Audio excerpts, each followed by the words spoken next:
and welcome back to MD Global Muscle here at the On the Rise Media Studio with me, your host, Giles Thomas. And we are joined for the 100th episode of MD Global Muscle, MD Online Editor, Ron Harris. Yay!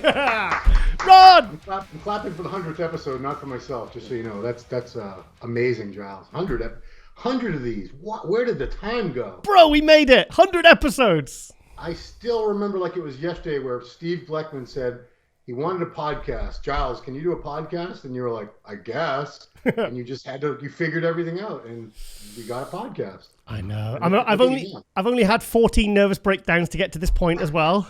Yeah. I was privy to most of those, yeah. Yeah. Well, to be honest, I think we could have done a show that was if we'd had like GoPros everywhere. Imagine all the behind the scenes stuff. That would have been a good like reality TV show in itself. Oh, absolutely. You know, you did a little bit. We used to go in the Arnold Olympia. You'd always be doing your Instagram stories and stuff. But man, a GoPro, could have taken your game up to 3 more levels. So mate, it was what was it, November 2018 when the whole idea came around, and like I said when I did that interview with Jen the other day on the behind the scenes interview, I said Steve wanted like literally just an audio thing that you access through your laptop, and it was Global Muscle Radio. And I said yes to it because I just went, yeah, of course. Like Richard Branson said, he said, always say yes to things and then figure it out afterwards. Yeah. And then we kind of just gave him something a little bit more than an audio show. You know, we had the studio from Pump Media we used to travel to, you know, which we did 40 episodes at, and and having to pick up AJ from the airport, and it was really.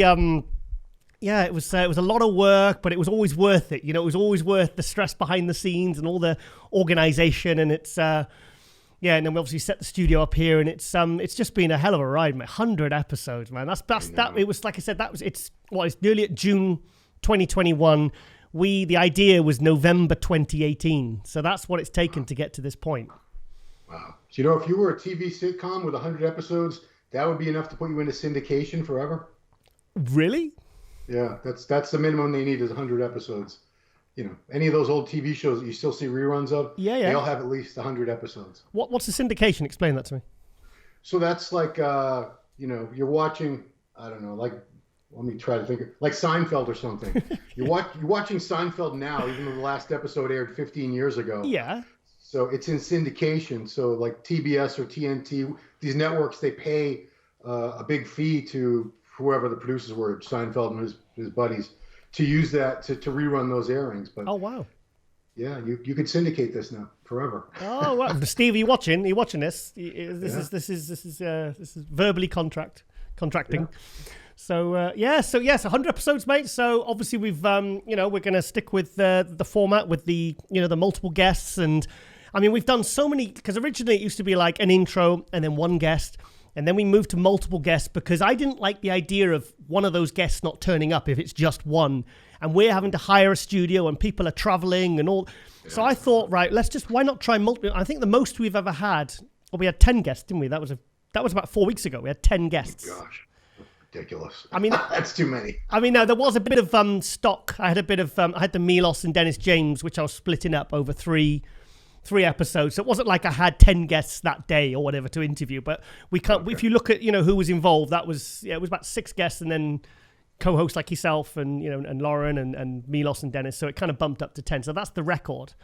But so it's been like I said, we've always tried to mix it up as much as possible, and we'll be back with season 5. Obviously we're taking a week's break. After every season we take a week's break. Now, do you go to Cyprus for every break or no?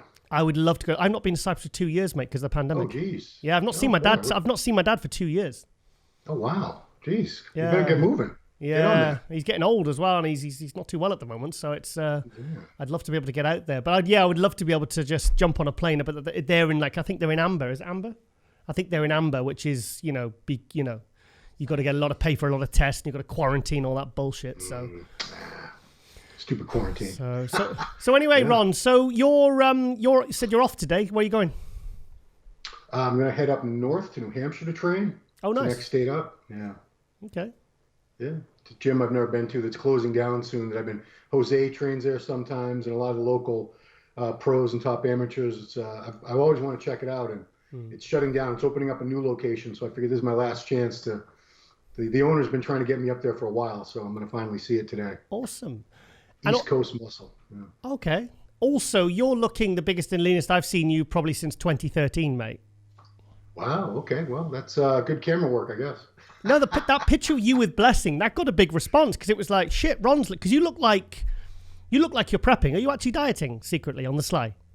I'm dieting, but not secretly. I'm not doing. I swear on everything. I'm not doing any competitions or anything like that. But come on. I just want to get close to that condition because it's been so long and I miss it. You know how once you've been in that condition, you miss it forever. It's like you miss seeing those little details in the veins and this and that. Even if it's not for a contest, I might do like a photo shoot with a couple of local photographers or something. But no, I really missed being in good shape, and I figured out that my face looks like a pumpkin if I'm not pretty lean. So just trying to, for a vanity's sake, it helps all that too. Because I'm no spring chicken. I like to try to look younger if I can. Well, it begs the question of why don't you compete then? Yeah, honestly, I don't have the fire for it anymore. I'd still love to do it again, but I don't think I could do it with this job and do justice to both, because I'm the senior writer for the magazine and I'm the online editor. It's not like I work 20 hours a day or anything, but to really give it my best and do the best job I can, I can't be worried about, oh no, I was supposed to eat 5 minutes ago. I'm 5 minutes late for meal 3, or oh no, I have to cut my cardio short because someone said they want to do the interview 20 minutes sooner, or that the job has to be priority, because that pays the bills, and that's really my life. Competing, it's fun, it's a nice hobby, but I'm not going to be pushing big Rami or anything. But this condition you're in, I mean, what would you normally, would you be like 6 weeks out from a competition in this condition? Yeah, I could be, if I wanted to be in that condition, it would take me 5 or 6 weeks to get the glutes and everything in. So you don't fancy dropping the hammer in 5-6 weeks and just going for it, Ron, and putting the old sparkly trunks on? I might. Where did I put them? They're up here somewhere. Yeah. I didn't throw those away. Those are my favorite ones. The ones that look like a disco ball. Yeah. Hike it up, pull it up, the butt crack and everything. Yeah. Yep. Lovely. Yeah, we've seen all the pictures on your Instagram, mate. Don't worry. Yeah. They're all over the place. At Ron Harris Muscle, everybody.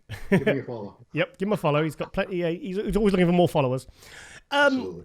So yeah, obviously yesterday was the Cali Pro. Yeah. Why was there no live stream? What's going on there? I don't understand why there was no. Well, they actually streamed it live on their YouTube channel for free. Oh wow! Okay. They didn't really announce that. They didn't, because I think they wanted it. They were trying to do a pay-per-view. I'm not really sure if they ever even intended to do one. But I watched it on their YouTube channel. It's not the same as being there, of course, but I got a pretty good idea. And Patrick Moore got I think that's his second pro win, and he had won that same show 2 years ago. He did. That was his first pro win. Yep. But I'll tell you that the guy you had on, Mohammed Shaban, that you had on the last episode. Yep.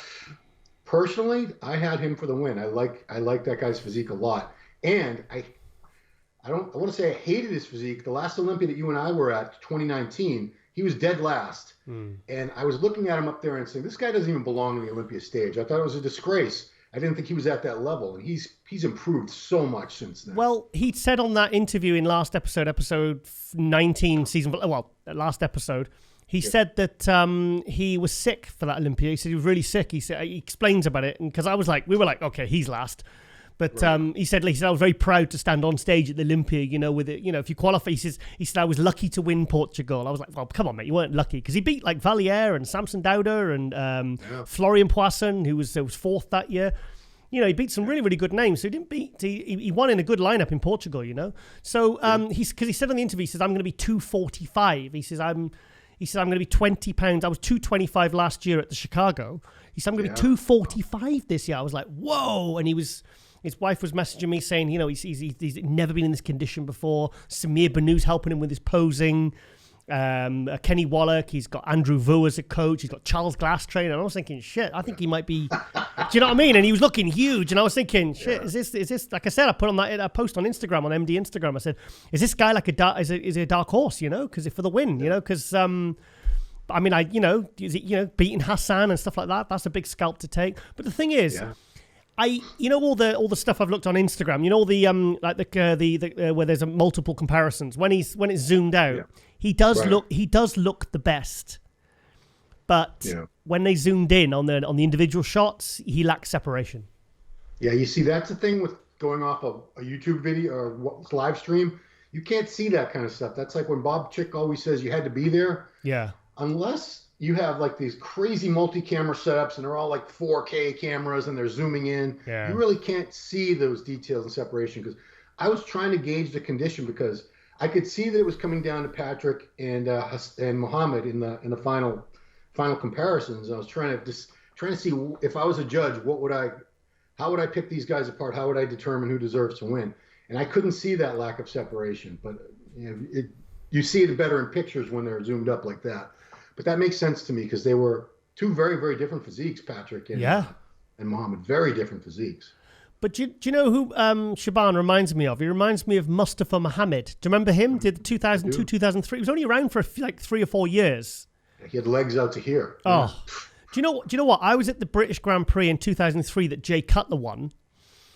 Ernie Taylor was second, and then he had his accident. Because he tore his tricep and his pec and everything. But third was Mustafa Mohammed, and I'm telling you, because Jay was kind of a little bit off from the Olympia, because sometimes those big names they struggle to hold on to their condition, even though he was huge and wide when he came second to Ronnie. But Mustafa Mohammed, I tell you what, could have won that show that year. That's how good he was, and we were like, who the hell is this guy? Where's he come from? But he never really. I think 8th was the highest he ever got in the Olympia. But that to Shaban, if you look at the legs and the way the lats pop out and he does a frontal bicep, very, very similar physiques. Yeah, I mean, I'm honestly, I don't even remember him at Chicago last year. So really, he was sixth. He was sixth. Barely, kind of. But now sometimes it takes me a while to really catch on to people. Yeah. Like Muhammad El Elam. I'm never going to forget that guy ever again, because now I've seen him a couple times in a row looking great. I'll never forget Muhammad Shaban. Next show I'm at where he's competing, I'll definitely be on the lookout for this guy, because he's very, very good. He could have won that show. No disrespect. Patrick, rightful winner, but it could have gone either way. Yeah. I mean, From what I saw. Thing is that what you say, you don't recognize him, but sometimes when these guys put on 20 pounds, it's hard because they do look so different. So you're thinking about a version of Shaban that is vastly different from the one that was on stage yesterday. Yeah. I mean, that Muhammad Shaban was no threat to anybody. Yeah. The one that I've seen in the past. This one, with a little more improvement, if he can get more of that quad separation, like you said. Yeah. I could see him pushing for wins at these shows. To be honest, I didn't like his riddle bicep because there was no separation. He looked like 4 or 5 weeks out from the back. I mean, the shoulders and arms, he needs to get some more separation and quality going on there. I don't know whether that's how he's prepping or whatever, but if he doesn't get more detail, it's gonna hurt him. I don't think he'll ever actually make top 10 at the Olympia unless he really fixes that, because, like you said, the physique is there. He's got so much size. But Patrick Moore, a bit of a comeback year, because last year, 2019, do you remember at the Olympia, the routine he did? He was 10th at the Olympia, but even though he got 10th, he was kind of like one of the talks of the show, wasn't he? Yeah, because we hadn't seen any really good new talent in a long time, and he was just it was a fresh face. It was a physique we'd never really seen before, and I saw him turn pro in 2017 at the USA, where Derek Lunsford won the overall, and I remember thinking, this guy's good, but man, his legs are so weak. I don't know if he's already in his 30s at that point. You don't typically see someone make huge leaps in their physique after that point, but he definitely brought his legs up. We can't compare his legs to someone like Shaban. That's just insane. But it's kind of sad that we have to compare him to the people with the best legs up there. And I still want to see more legs on Patrick. I still want to see a little overall mass. He's got such a big frame. His limbs are long. Yeah. He could still fill out more, and he'd be even better, I think, as long as he keeps that waist small. Yeah. Because I remember there was such a buzz around him after the Olympia, and then he went to the Arnold, and as soon as he walked out, I was sat next to you, and as soon as he walked out, I was like, oh, no, he's blown it. His legs were soft, and if your legs aren't massive and they're not shredded, straight away at a show like the Arnold, you ain't going to get placed well. I was like, oh, no, all that hype and momentum, he's lost it all, really, for now. And then he went to the New York Pro a couple of months later and was he 4th or 5th or something? He was like 6th. Was he 6th around that? He wasn't going in as a threat. He looked good. So 2020 was kind of a bit of a step back for him, but it's nice for him to come out. I think, he must have been feeling the pressure this year, mind. Yeah, but he has improved, and people are going to be talking about him now. I hope. Well, he won't. I don't think he'll do another show. He's qualified now, but people will be looking for him at the Olympia this year. As for Shaban, I don't know. He should do another show. I'm not sure if the next one is a Puerto Rico Pro next month. But he should keep dieting. He should get his condition down a little bit better and do another show soon. I'd like to see 6-7 pound off him, maybe hit the sort of high 230s, because he said he was if he was 245 yesterday, he needs to come, if he was about 238 and he really suffered and really got some, really came down a little bit and maybe sacrificed a little bit of that size, to get a bit of quality and get that skin nice and tight. I think he could qualify for the Olympia, right? I think because I'm just trying to think of you're right, he should keep going.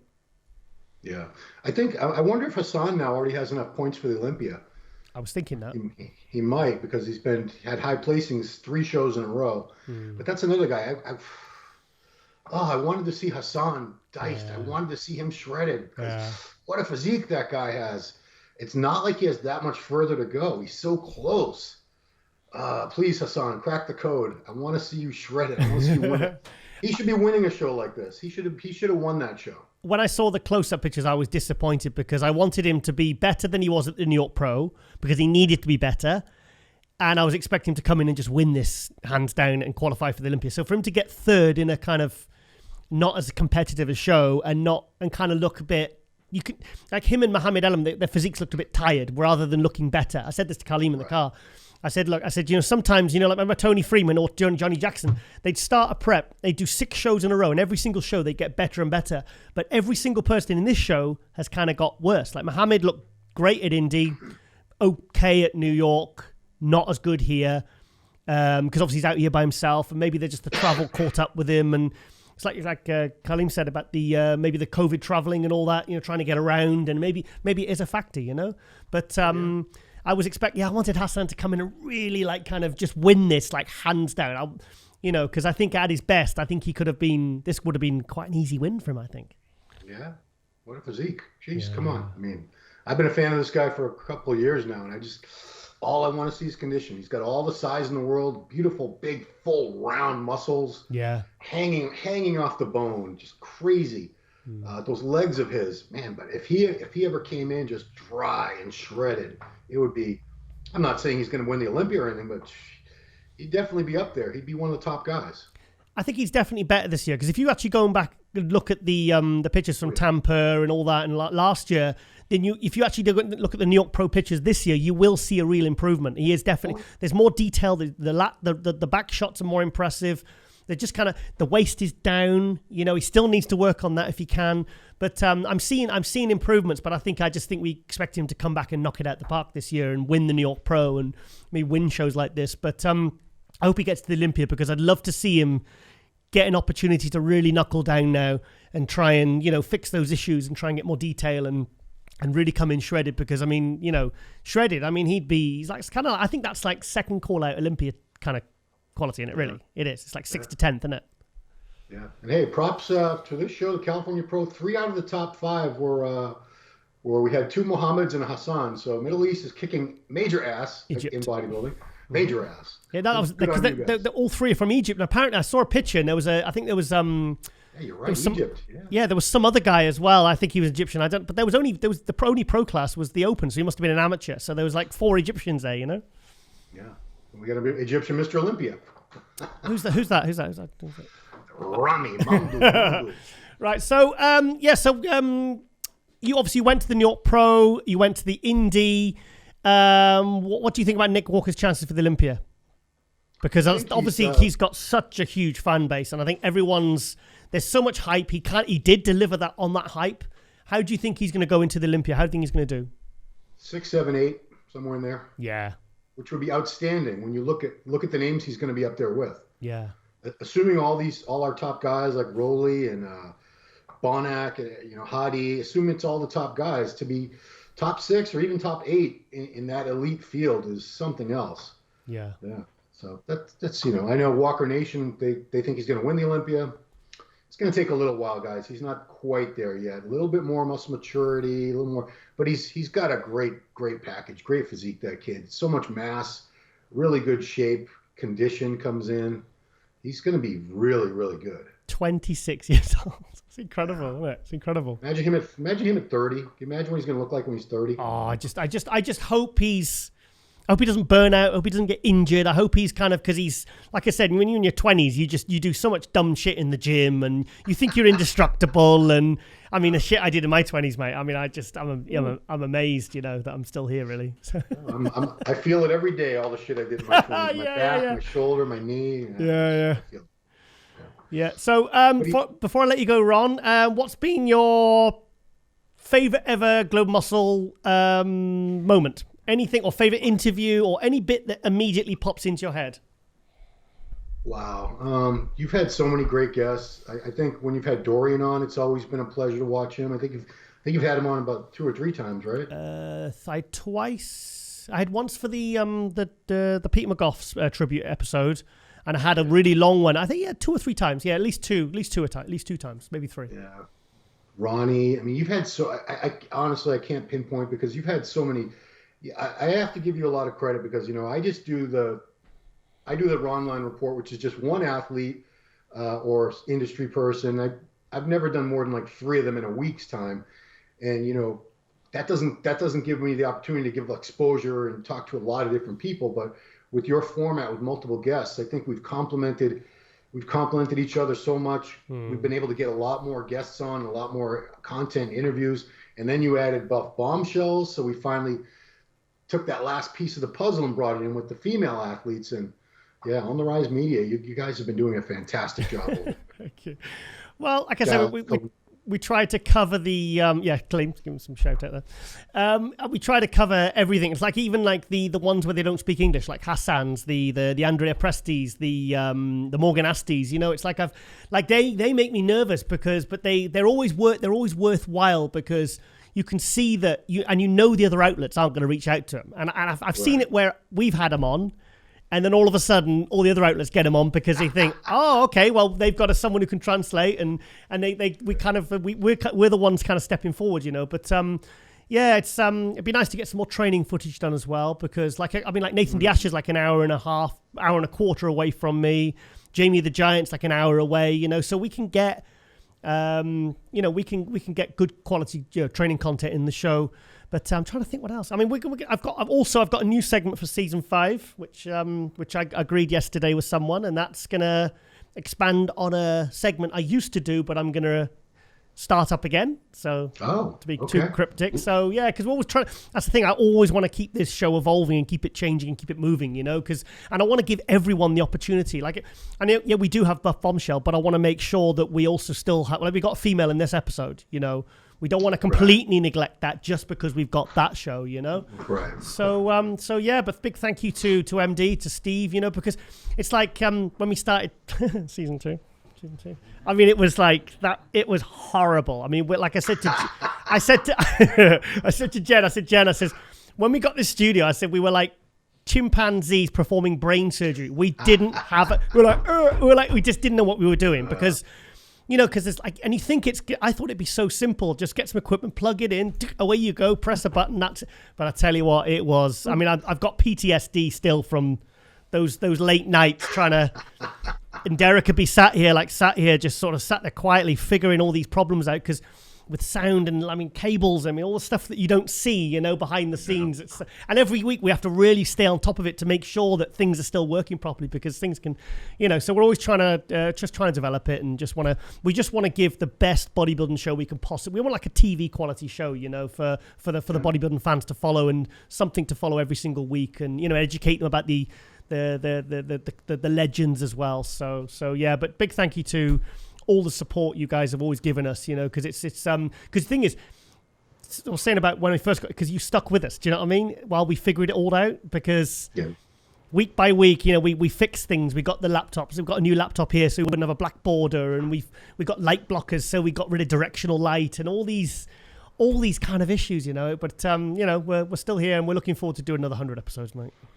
Yeah, I mean, fantastic job, Giles, Kaleem, Derek, Emma, Lauren, you guys. It's to be able to have a base like that over in Europe, thanks to you. It's just it brings so much more to muscular development than we would have had with just our little American-based crew here. So I can't thank you guys enough because it's you've added so much to the channel, to the brand, everything. Well, the clue's in the name, Global Muscle. Yeah, global. Yeah. Yeah.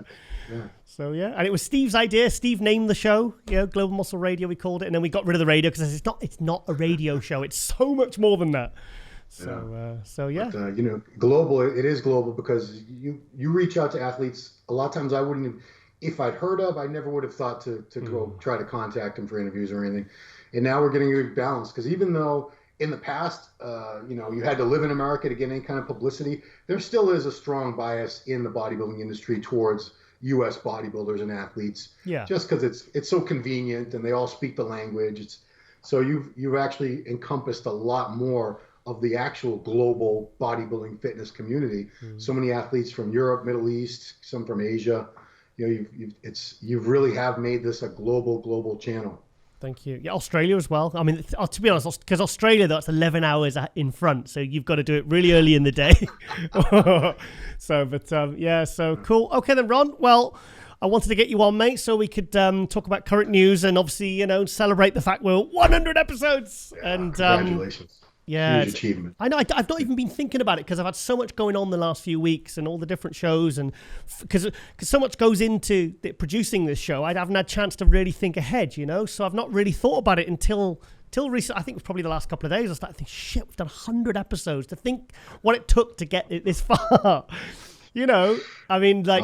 just the constant problem solving and trying to go, and move things forward and keep it fresh, keep it interesting, mix it up. And it's my baby, this show, I love it, Yeah. So it's my passion project, and it's, I've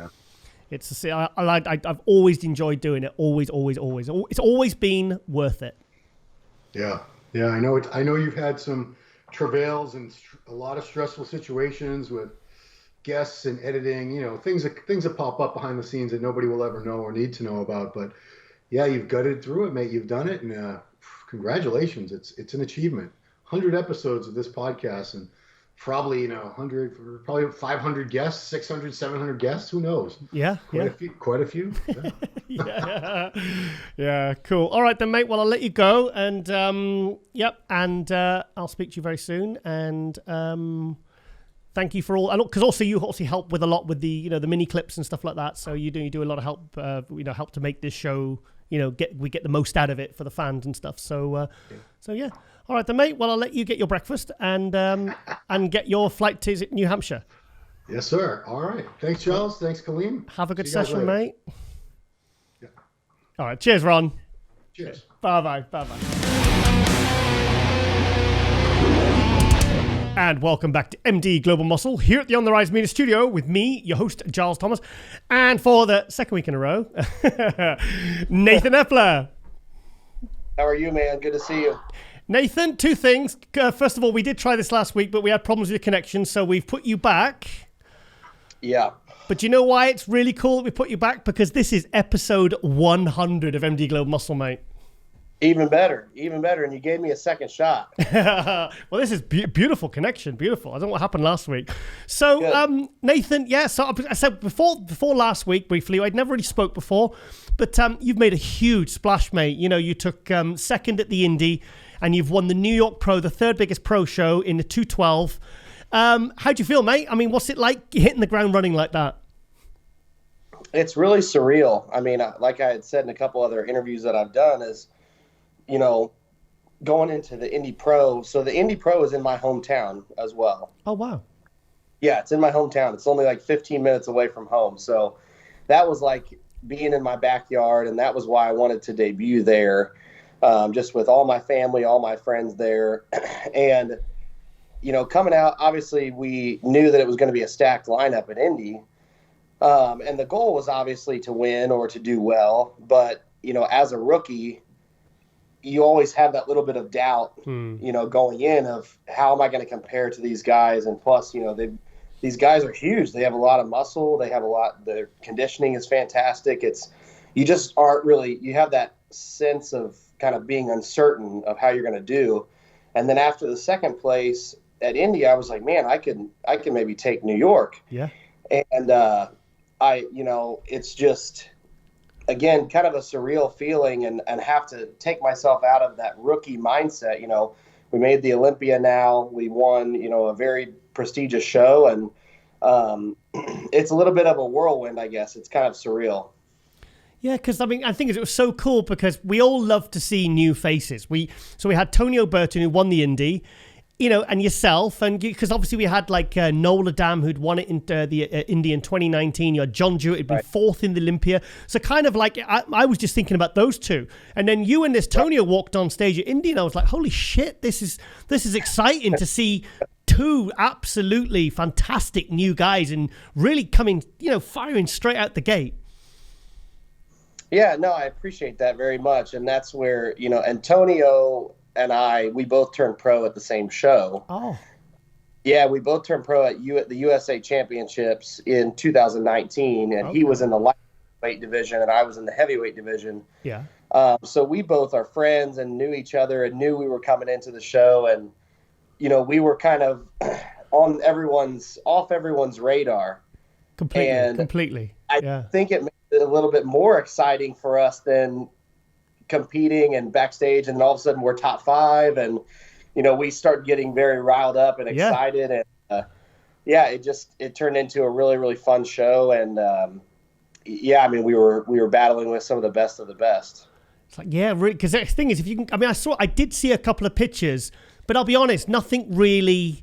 I didn't think, oh wow, this guy's going to be first, because it's difficult to say, to tell when you look on. I think you're on one of the, I think it was Sulio's or one of the Instagram accounts, and they were saying, no, watch out for this guy, he's good. I was like, yeah, he looks great, but it's hard to really, until you're on stage and you're being compared to the John Jewett, to the Noel Adams, it's hard to really kind of get a gauge for how good you are until we see you on stage, tanned up, dried out, filled out, in your trunks, it's really so you said you turned pro as a heavyweight. Yeah. What did you weigh when you turned pro? I actually weighed 211. You weighed, so it's like 96? Kilos, yeah. 96 kilos. Right, so you're absolutely bang on the 212 limit when you turned pro. Yeah, and what had so basically the heavyweight class is 198 pounds all the way up to 225 pounds. So I was actually under the weight class quite a bit, but I weighed in at about 211 pounds. So yeah, right at that 212 mark 2 years ago. But what we noticed is my physique, it wasn't full. I was 25 when I turned pro. Wow. Okay. And so I was just really getting into, growing well and, maturing my muscle. And, I still kind of had that adolescent muscle. And so over the last 2 years, really my weight hasn't changed, but my composition has changed a lot. So right, yeah. My waist actually got smaller over the last 2 years, slightly, about a half an inch smaller on my waist. But just more recompositioning the muscle. It matured more. The skin got a little bit thinner. I was able to be obviously leaner now that I'm 27 than when I was 25. So it worked out really well that I was actually weighed in at 11 as well at Indy Pro and New York Pro. I was going to say, because as soon as you came on screen, I thought he looks young. You definitely look under 30. Because sometimes you can't tell when you're like some people Sure. when they're on stage, they could look younger, they could look older. It's a real like a flip of a coin. So like I said, I don't really know that much about you. But first of all, you said that the heavyweights is 225 pound. Is that because in the UK it's 100 kilo?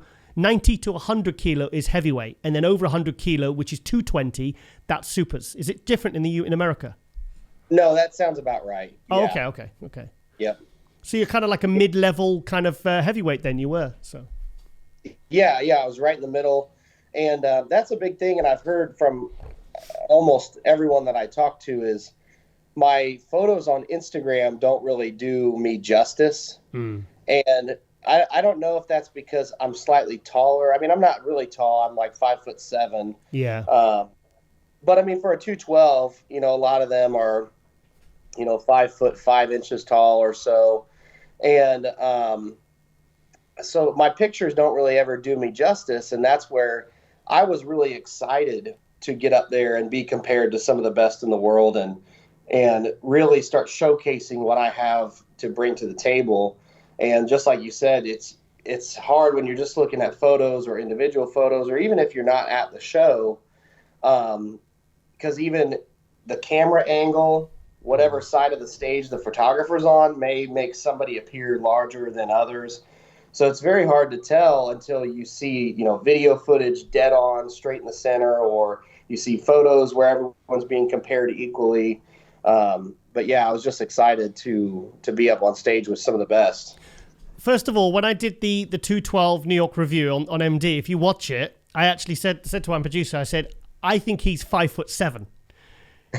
Because I was looking at you in the lineup and I said, he looks, because you remind me of that, because Zane Watson is the same. He's kind of he's 5'7". I'm trying to think of any other 5'7", 212s that are good. Because most of them are, they're just not big enough, they're not thick enough. But Zane Watson's one of them. I'm sure there's one more where they're kind of, like taller and stuff. But so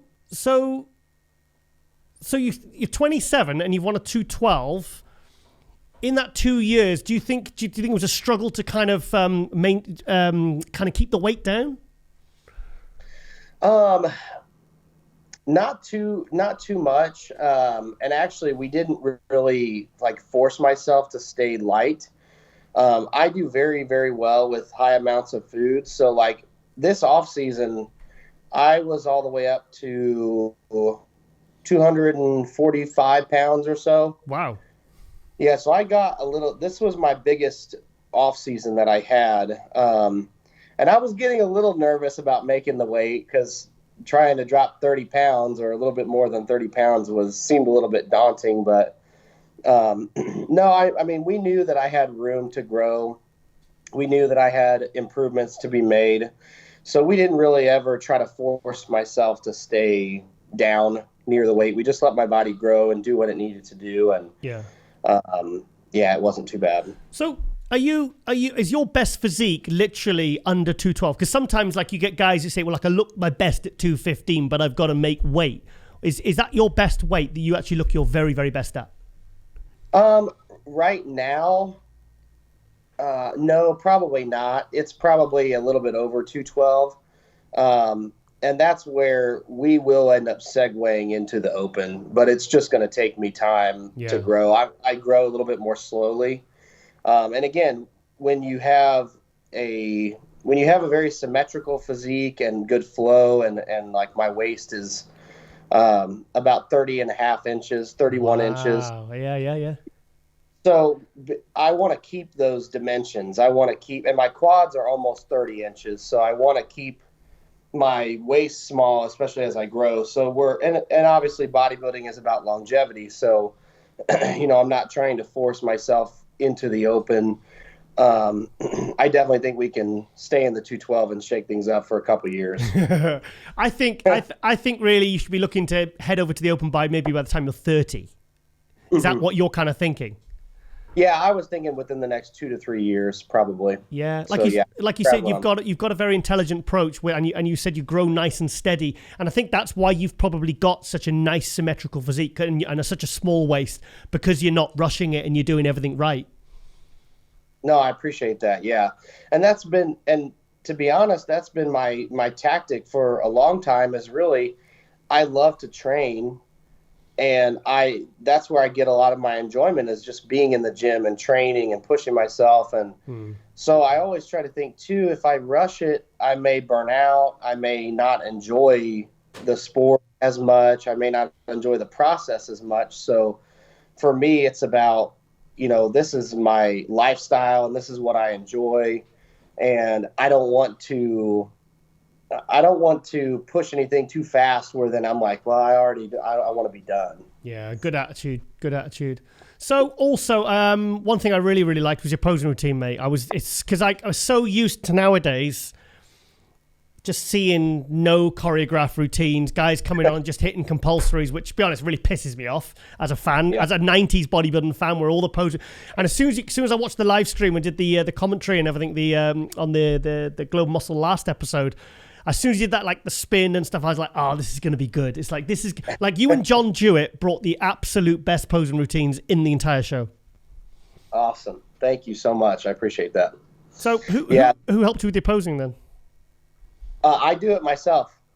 Yeah. See, I like this. Yeah, good. I like this. Yeah. This is music to my ears, mate. I do it myself. I love to pose. I love posing. It's a lot of fun. And when I first started getting into bodybuilding, someone who I really loved watching pose was Kevin Levrone. Oh, Kevin. Yeah. Yeah, and I always really enjoyed watching his routines. There's some 90s routines that are very iconic. And, he kind of liked that rock, kind of like softer rock music, like Creed and some of those other bands. And I really enjoyed that music as well. So everything about it just like clicks for me. And just his persona on stage. I mean, if you really like 90s bodybuilding, you love the posing in that era too. And 100%. It's amazing. It's amazing the way that they can move. And it just seems effortless, but at the same time, the poses are extremely difficult that they're getting into. Yeah.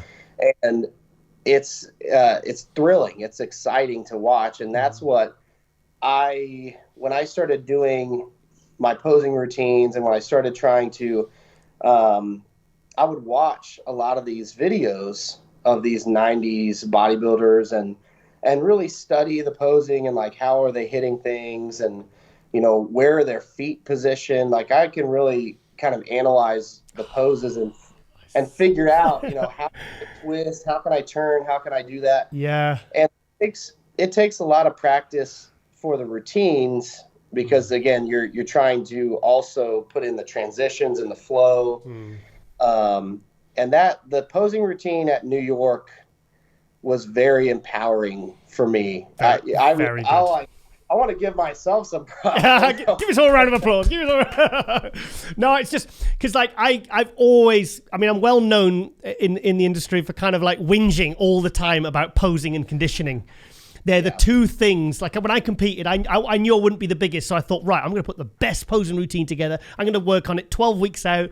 I'm going to get absolutely shredded and give myself the best chance of success.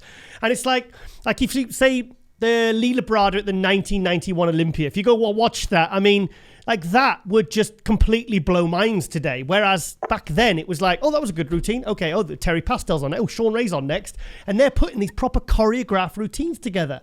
So it was really nice to see, to be honest, nowadays when I'm doing, commentary on the live streams, when I'm scrolling through, I can't tell the difference between the 60 seconds when you come out and when the guys just come out and hit their compulsories and when the guys are doing the routines. I have to turn the music up to see if they've got different music on the next guy because I can't tell the difference. I can't tell the difference. It's crazy. Yeah. It's annoying. It is. And I think that, when we can bring the art back or keep that art, that, choreography and the fun part of, because a lot of people will say, oh, well, your posing routine may not be that big of a portion of the judging. And that's, I think, because people think that, or because that's a common thought process amongst competitors, is that then they think, well, I don't need to then put as much effort into it. If it's not going to help me on the judge's scorecard, then whatever. And I'm not speaking for everyone, but I think that's just something I've noticed. And I think if we can get back to the excitement and the love of bodybuilding as an art form and how we can portray ourselves in a beautiful manner as well, it'll also create a lot of excitement for the crowd. And that's one thing I noticed is my response from the crowd, especially at Indy. Indy is my hometown, so there was hundreds of people there. Nice. Yeah. So the crowd was very loud, obviously, in my hometown. But even at New York, in the New York Pro, I was getting a very good response from the crowd. There you go. And that's, I feed off of that. I really enjoy that. And that brings that excitement not only to me, but to them, and as well the promoter, the judges, like that. It gets everyone involved, and that's what I want to see more of in the industry. See, you got spectators, you got fans, you know, and I used to buy all the DVDs and the videos and stuff back in the day, and I used to watch them over and over again. And like the '88 Olympias, the ones in the '90s, Sean Ray, Kevin Navarone, Chris Cormier, even Ronnie Coleman, Dorian Yates put some nice routines together, Kevin Navarone. I mean, you can just watch them over and over again, and then you look at the ones later on and you think, these guys, literally because it's not been scored, are just not putting any effort. I mean, I have literally bullied Steve Krucklow. I have bullied him. I've literally said to him, I said, Steve, come on, mate. You're doing 20 seconds of choreographed, and then you just do it. You're just guest posing. You're guest posing. You're basically just hitting a few poses. And I said, so one of the old classics, he actually put like a fully choreographed routine together. I said, better, but Steve, you could still do better, mate, because when you've got these amazing physiques, you want to have the edge and you want to leave an impression, don't you? You know, it's just so important. It's so important. I don't get the guys that don't get it.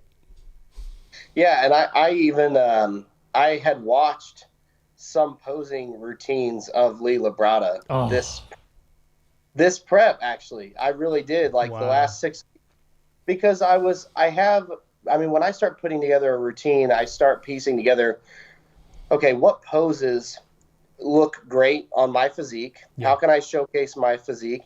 And then I start piecing them together, but then I have to put in the transitions and the flow. And that's something that's not always simple, because you're thinking, okay, I want to hit this pose, then I want to hit this one.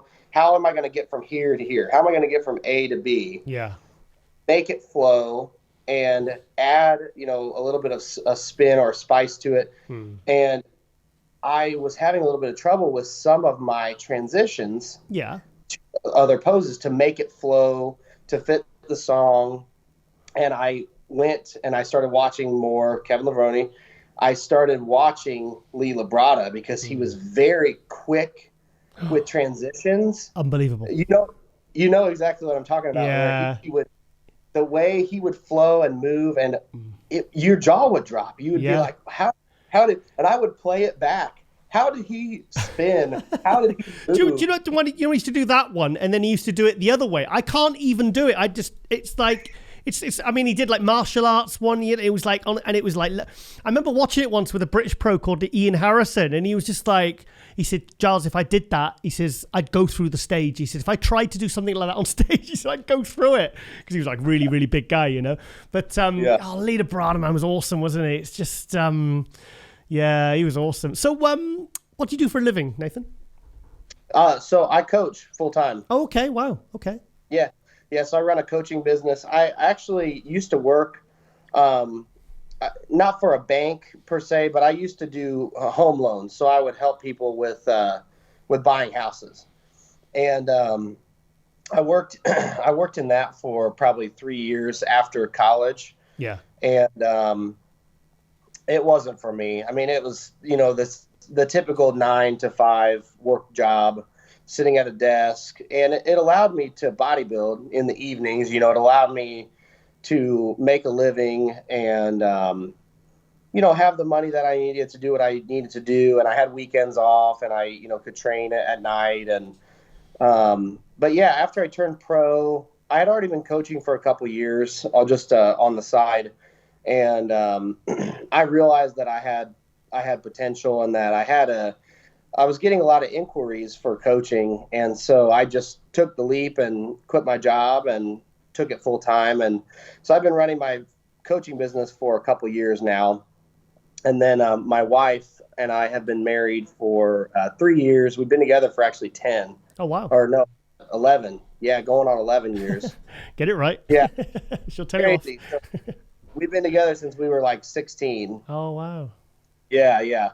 And she just quit her job as well, and now she runs a photography business, photography and videography business, and I'm opening a gym later this year as well. Wow, God.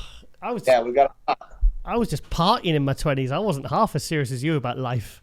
No, I was actually doing some good things, but I was a bit wild. Well, it's so nice to hear people that are that young that have kind of got their life so on track, and so sorted, I mean, it's not always so on track, but yeah, well, no, I appreciate that, man. I really do. I'm very fortunate, and I'm very fortunate to be following a path that I love and to pursuing my passions. So not so much that I have it all figured out or that it's all on track or whatever. It's just more so that I'm just following my own path, and I'm just following my dreams and what I love to do. And I'm fortunate enough to have figured that out in my 20s, you know, because a lot of, a lot of people, you know, they spend a lot of time just trying to figure out what path to be on. Yeah. And I'm just, like I said, I'm just fortunate. I'm just happy that I, you know, figured out what I love and figured out how to make it into a living. You found your purpose and you're going after it, mate. And that's a really valuable thing for anyone in life, because like some people are 40 and they still don't know what they want to do with that. There's still nothing of interest that's really pulling them forward. So they don't even have anything to go after. So if you know you love something, the thing is, you're doing very well, very quickly with the bodybuilding, really, you know, on all accounts. But I mean, to come as a complete, I mean, you weren't on my radar, you know, and I was like, watching the live stream for India, I was like, who the hell's this guy? He's really good, you know? And I was just like, shit. You know, John and Noel are in trouble. You know, it's like, but it's like, and now, you know, you're qualified for the Olympia. So how does that feel? Are you excited? Oh my gosh, it's mind blowing.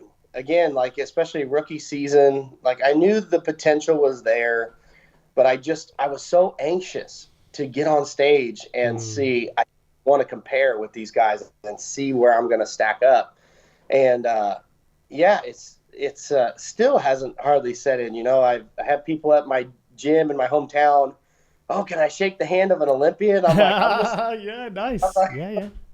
But I'm just Nate. Like, this is not, you know, maybe that's just trying to be humble and like where my roots are. And, but I'm starting to get out of that rookie mindset and just realize like, okay, we've got potential, and now I know what areas I need to improve upon going into the Olympia. And it's like, I'm so excited to be back in the gym. I'm so excited to be pushing and to be growing, you know, adding more density where I need to add it, because I do think that, you know, we could potentially push for a top 5 at the Olympia and, you know, really be turning some heads when we get on the big stage. Well, you're not getting through on points, and you're not getting through on, no disrespect, but a small pro show win. You've won the New York Pro, which is a very big show. You know, you were second in your first pro show, the week before, and that's a huge momentum for you going in. Plus, you beat John Jewett twice, who's been 4th in the Olympia. You know, so it's like you beat good people there who are at their kind of probably at their best now. Then when he's back to his best, you know, and you beat him, and you beat him twice. Yeah. No, I appreciate that. And it's really cool too. I mean, this whole prep, and I told John this, I was chasing him. I mean, that was the guy that obviously I knew that, you know, Derek Oslin is good. Yes, I knew that Noel was coming. I knew that Noel had won Indy. I was there at that show when he won it. I wasn't competing, but my wife was competing there, and I watched him win.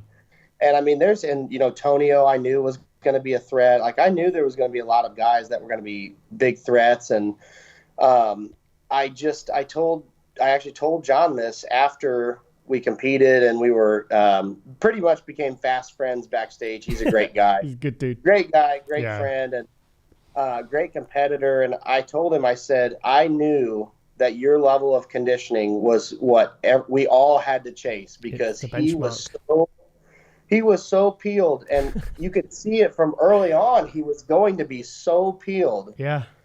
And I told him, I said, I was watching you for motivation. I was watching you to push myself and know this is the caliber that I have to be at. And, I mean, we battled for sure. And it was close between he and I at both shows. And it does, you know, really ring home the fact that we can push guys that are past Olympians. Yeah. Thing is, like, I mean, he was, if you know you're going into a show and you're going up against someone like John Jewett, he was in condition 6 weeks out. I mean, he was pretty much looking contest ready. Say even 4 weeks out, he could have stepped on stage and not disgraced himself. So, you know, I can imagine, like, I've done it when I've done shows when I've had a picture of someone that I thought, okay, that's the benchmark. So if I think I'm shredded, and you look on your fridge and there's a picture of this guy absolutely shredded, you think, no, I've still got a way to go, you know? So knowing you're going into a show, knowing you're going up against someone like that, I mean, I can't imagine a bigger motivator for making sure you do not cheat on your diet and you make sure you do your cardio and you get through those days when maybe you are struggling, you know? Oh, yeah. And this prep was pretty tough. This was definitely my toughest prep. Obviously, we were pushing a lot harder for conditioning. Yeah. And but to also maintain the size and the shape that I have. And yeah, there were some days that got very difficult with the cardio and the diet where I physically had to stay on the couch, laying down, resting as much as I could, you know, where you can't, you know, I mean, when you're peeled, yeah, everything hurts. And I can't, it's very hard to describe to some people because they're like, well, why are you starving? And I'm like, well, no, I'm not starving. Yeah. Like, I'm not starving myself. I'm starving because I'm shredded. Yeah. Do you know what? I remember because I remember the first couple of shows I prepped for, I got really good condition. And I remember because I used to drink a 6 1-liter pack of Evian every day. And because obviously I had to go to the supermarket every other day. So I'd have to carry 2 of those up these flights of stairs. It was only a couple of flights, but I just remember just getting halfway up and just thinking and feeling like I was climbing a mountain because you're so lean and you're so exhausted and you're just thinking, I just can't wait to get upstairs and have a nap. And then I've got to go to the gym. And it's like, people don't realize until you actually push yourself to that level of prep and conditioning and that kind of mental and physical, you know, challenge. I don't think like I can totally, like you said, there's days where you just think I've got to do this, and this. I've got to have a series of perfect 84 perfect days, you know. And today I am really, really struggling. I just literally cannot get off the couch. Oh yeah. It's so funny because I live in an apartment that's on the 2nd floor. Oh. And so yeah, it's like people think, oh, it's the 2nd floor, it's not bad, and you said, oh. Because, you know, like when I'm carrying, like we would buy chicken and steak and we would buy, you know, 10 pounds at a time. Yeah. And just like having to carry this box up 1 flight of stairs was like, I had to prepare myself, like work myself up. Like an old man. Yeah. Like, okay, 1 foot after another, don't trip and fall. Yeah. Do you know, what point did it really get hard? Because I remember the first couple of preps I did, it was when I got to that 4-week out mark, because I felt then it went from a physical pursuit to a mental one, because you can't trust your own eyes, your own judgment. But I thought 4 weeks out, that's when I had to really kick shit up a gear, you know, to really, really kind of fight it through. Because like I said, it went from a physical pursuit to a mental challenge. It got really tough probably within the last 6 weeks. Oh, wow. God. And that's probably because we were about stage lean at about 5 or 6 weeks out. I mean, we were pushing, again, for conditioning very hard. We actually had to pull back the reins a little bit and increase my base diet. And when I say we, that's my coach, Matt Kuba. He's a pro as well. Matt Kuba, yeah. Yeah, he's an open pro. Yeah. And we've been working together for about almost 4 years now. And but we pushed condition really hard. Well, we ended up kind of overshooting and got lean really, really fast. So at about 5 or 6 weeks out, he said, you're almost stage ready. But what were you weighing then? I had dropped down to like 210. Oh, okay. So you weren't having to worry. You didn't have the additional worry of being 225 and shredded. Right. Oh, well, that's the pressure off. I had a couple low weights where I was hanging around like 210 or 211 upon waking. Okay. Good. And then we started to pull back cardio and we started to feed in a little bit. And then for the last couple weeks, I was really waking up. I was really waking up probably between like 214 to 216. Yeah. And that was where my look was getting really, really good. And I was getting a little, not too worried, but I mean, the thoughts started to come through my head of, is it going to be difficult to get down under 212, especially because the weigh-ins were at night. Oh, right. Okay. So the weigh-ins, it wasn't like like I was waking up at 2:14 or 2:15. Oh shit! And you got a full day of eating. And like the weigh-ins were at like 4 p.m. for the Indy and 6 p.m. for the New York Pro. And normally I would be 3, if not 4 meals in. Yeah. That point. So like in midday or end of day, I was weighing like 219. Yeah. Because I always used to weigh myself in the morning, and I'd probably sometimes be like 4 kilos heavier by the nighttime. Yeah. Oh, shit. Yeah. So I was getting a little. Yeah. I was getting that way. I was like, oh man, like this might be fun. And Matt and I were talking about it, and he said the couple days leading in, we actually started cutting water really hard. We actually started sodium cutting as well, which normally we wouldn't do. And he had told me, because even like 1 or 2 days out from weigh-ins, my weight wasn't budging down to 212. Mm-hmm. And he had said, if you don't wake up at 210 or 211, he goes, you won't eat the whole day until you weigh in. Oh, that happened to Jose Raymond once. He had to literally had to do that. And I mean, that thing is, your metabolism's so fast. It's like, when you come up to your meal, like 2 minutes after you're due that meal, you are starving. You're literally, and your body is ready for it, innit? Your body's expecting that food because it's been so meticulous. Right. And I was and you wake up, your body's waking you up from hunger.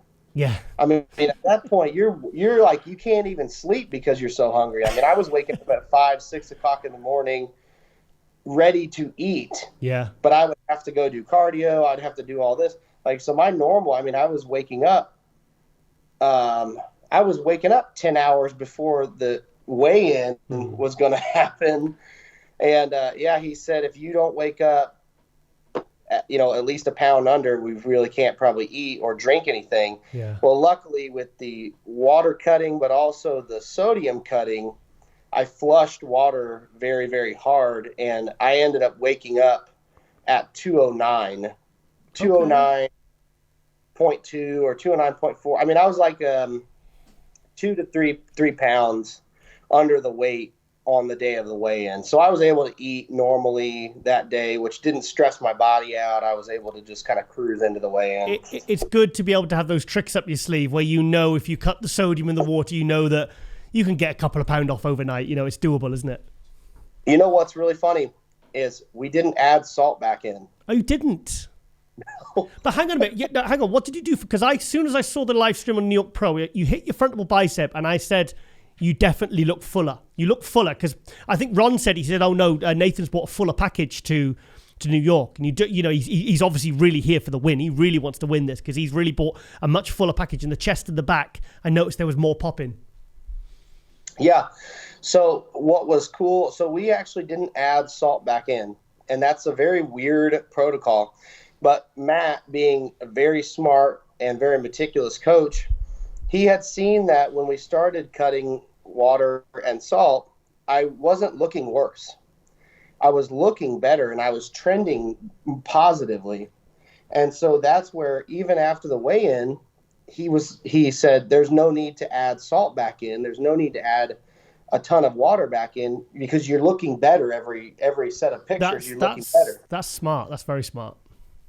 So smart. So he's very, very smart. He's very meticulous. And we ended up not adding back in salt. So what you're asking is, how did we bring a better package to New York? Yeah. And it actually was really great because, so for Indy, we had to really, really cut the water and the salt really hard.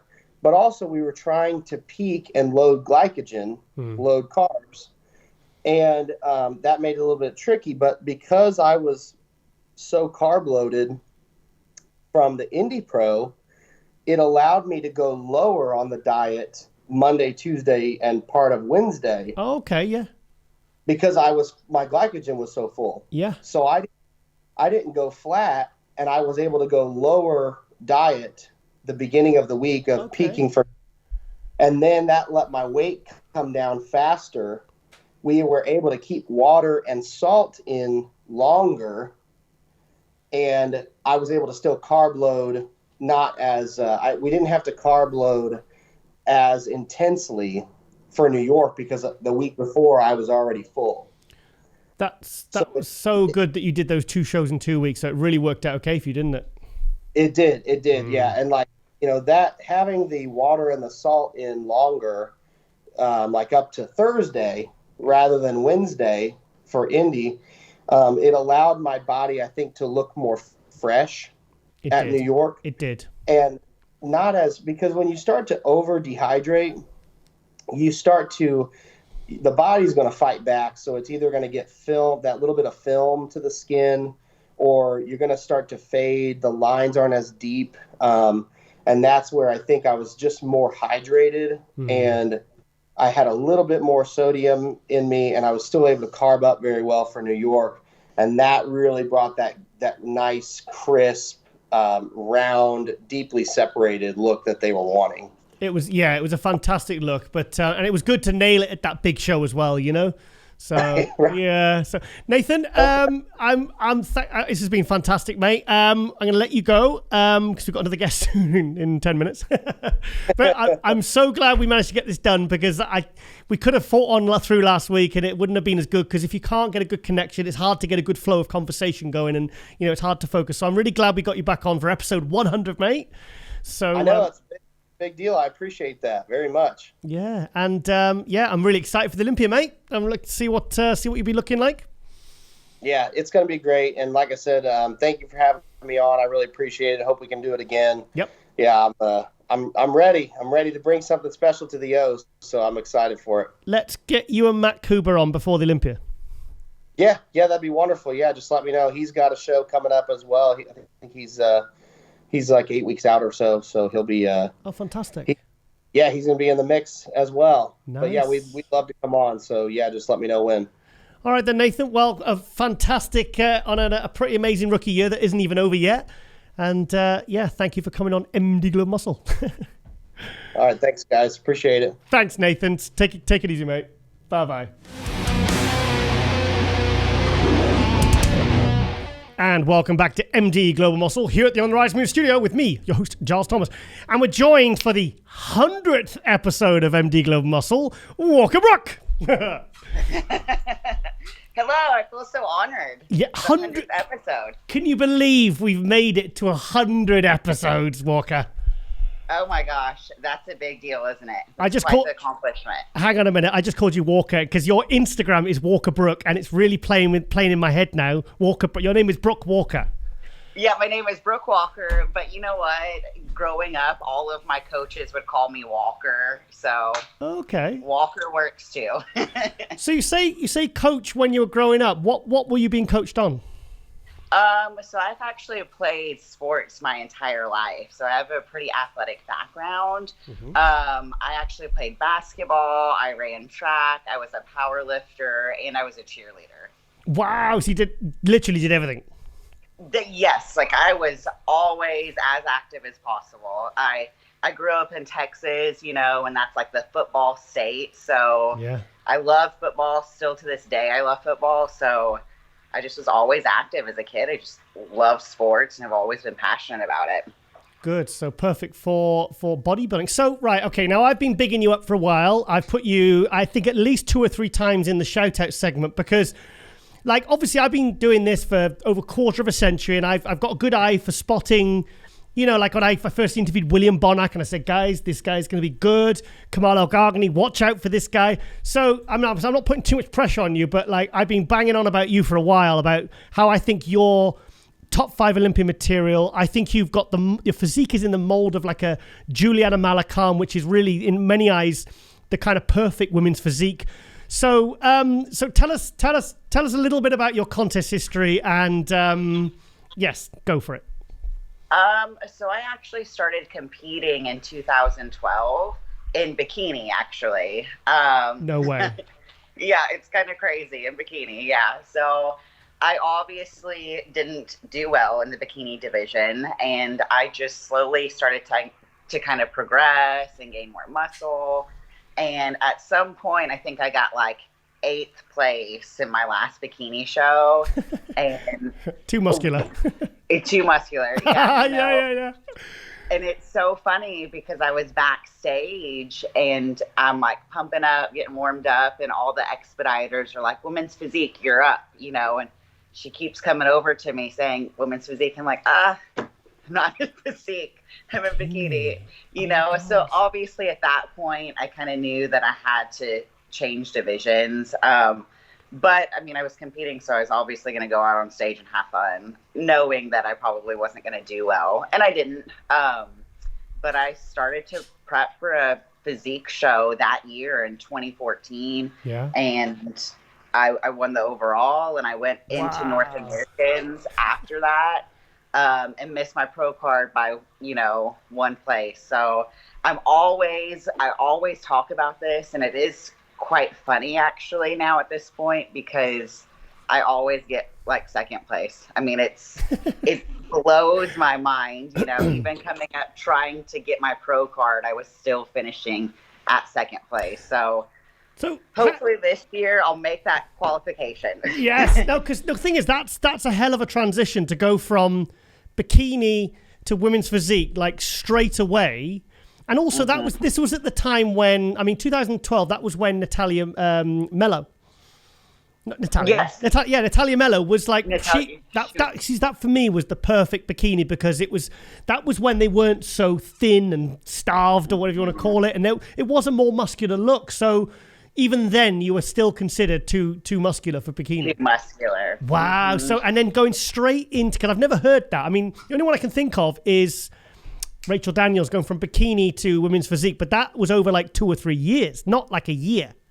Yeah, it was. I competed in bikini in April of 2014, and then I competed in physique in August or July of 2014. So it was crazy. Obviously, I was in the wrong division. So did you prep any differently from, because obviously you've pretty much got a very similar body within a few months. I mean, you'd have to change how you prepped, surely. Yeah, you know, I think I just got a little bit more strict on my diet. That's kind of, to be honest, what I changed more than anything. From a training standpoint, I was already progressing so much at that point.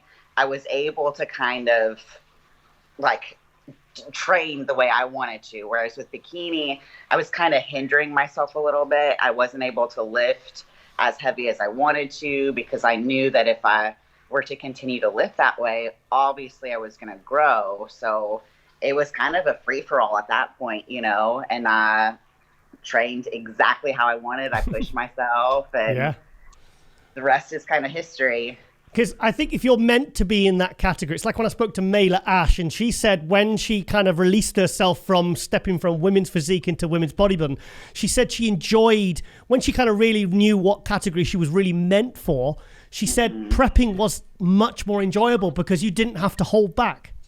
Exactly. You know, I think as a competitor and as an athlete in general, when you have to restrict yourself, that kind of takes the fun out of it. You know, we're all athletes, we're all competitors. So I feel like you're selling yourself short if you're having to restrict yourself. So I completely agree with that. And here's the thing, I always enjoy performing, and I enjoyed being on the stage in bikini.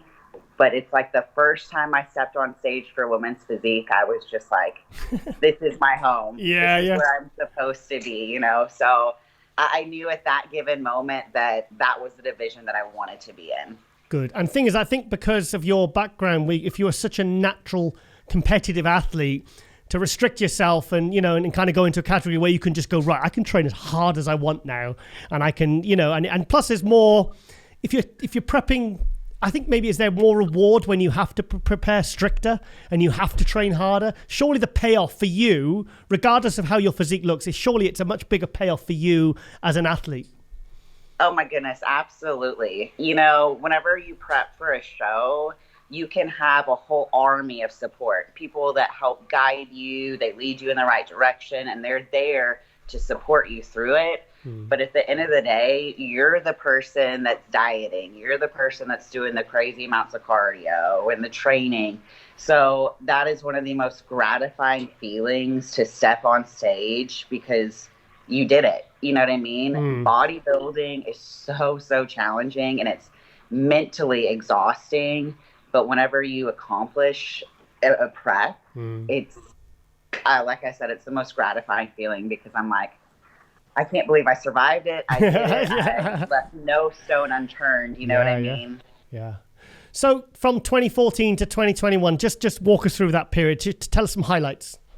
Okay, so 2014 is when I made the transition to physique, and 2015 is when I actually turned pro. So it didn't take me long to turn pro in physique. I went in, and my coach was Jose Raymond. Oh, wow, I didn't know that. I didn't know. Yes. Okay. Jose was amazing, and he was so supportive of me, and it just was awesome. He was patient, just a great guy. So 2014, he kind of took over. He led the way in women's physique for me. Wow. And 2015, we went crazy. We did just a warm-up NPC show in Boston, actually, and I won the overall there. Yeah. And I turned right around and went to Junior USA's in Charleston. Yeah. And typical Brooke Walker fashion, I got second place. Oh, no. Is there any notables that you're getting beat by? It's like when, you get some bodybuilders, it's like Chris Cormier, and he says, like, I was beaten 7 times at the Arnold Classic, but I was being beaten by Jay Cutler, Ronnie Coleman, Flex Wheeler. It's like, it's no shame in getting second place to some of these legends, Absolutely. The thing about Junior USA's is I'll never do this again, because there was a girl that I actually thought could have beat me, and they called her for 3rd place, and I was like, oh my gosh, I just turned pro. That's what I'm thinking in my head, because I thought that she was the only girl that was capable of beating me. Well, then they call me for 2nd, and I'm like, dang it, Yeah. But I jumped into junior nationals, which at that point, I think it was maybe 3 or 4 weeks after the fact. It wasn't too long after. And I went to junior nationals, and I actually won the overall there. So I did turn pro at junior nationals. And I was like a walking zombie. I felt terrible. I was so exhausted and just dieted down, Yeah. But man, I remember being there and just like, can I do this? Because I was just drained. But obviously now I'm so happy that I did it, and I had the time of my life. And, that's kind of what I'm applying for this year, is I'm just going to keep going until I get that qualification, because I've always been so close. And, whenever I originally turned pro, I was so close. So at this point, I'm like right there. If I can just kind of tweak some things, I think I'll be able to get my qualification this year. Yeah, because you took 2nd at the Optimum. Was it last week? Yeah. Yeah. I was like, no, 2nd again. I was like, come on, because I've been saying, I said, look, this lady she's top 5 Olympic. I'm telling you, when she tweaks her conditioning, like last year, I saw pictures, and to be honest, if you squint, you look very Malak Khan-like, who to me is the best women's physique of all time. I think it's a beautiful look. And I was just like, she's just nearly there, It's just, and it's frustrating, but it's kind of exciting, and it's, and you're just waiting for that, but you're definitely progressing in your physique. Your physique you're very feminine. It's like, it's very, who's your kind of ideal women's physique? Who's the best of all time in your opinion? To me, it's Juliana. Yeah. And to be compared to her is just, it's such an honor, I'm very, very, I want to stay true to what women's physique, in my opinion, is supposed to be. Good. And Juliana represents that so much, because she's absolutely stunning, and she is a great representative for the sport and the division, because the way she showcases herself is just beautiful. She's got this great flow, but she's feminine, and that is something that I'm a huge advocate for. I want to keep the division very feminine. I am a woman, and I want to feel pretty. I want to feel sexy. And I just think that we should be able to portray muscle on women, but in a very feminine and attractive way. So that is something that is so important to me. And that's something that I want to make sure whenever I bring a package to stage each time, that I still stay true to that, you know? You see, you're saying like that's what your version of what you think of women's physique. But if you look at the winners, DLB, Juliana Malacan, Shanique, they're all perfect examples of femininity with muscle. You know, they're not kind of unfeminine physiques. You know, they're very, very, they look sensational. So those are the ones that are really at the very, very top getting rewarded, not the kind of like the I don't know, they are super shredded, but I mean, they don't look kind of, you know, weathered. I'm trying to think yes. Yeah, well, you know what I mean. You know what I mean. Yeah. They have a great balance. So yes, they are conditioned, but in the right way. It's not over the top. It's not extreme. It's not excessive. And, you know, that's something that I definitely want to make sure I bring to the stage each time. You know, I don't want to sacrifice my femininity. I also don't want to sacrifice my health long term. You know what I mean? Yeah. So that is very, very important to me. And I completely agree. You look at your past Olympia winners, and I think Shanique and DLB and Juliana, they were all great ambassadors for the sport, because gosh, they're gorgeous, you know, but they have muscle, you know, so they're all pretty feminine and they have muscle, which is amazing. So it's great to see that you are able to achieve that amount of muscle, good conditioning, a good balance with conditioning, but still remain feminine.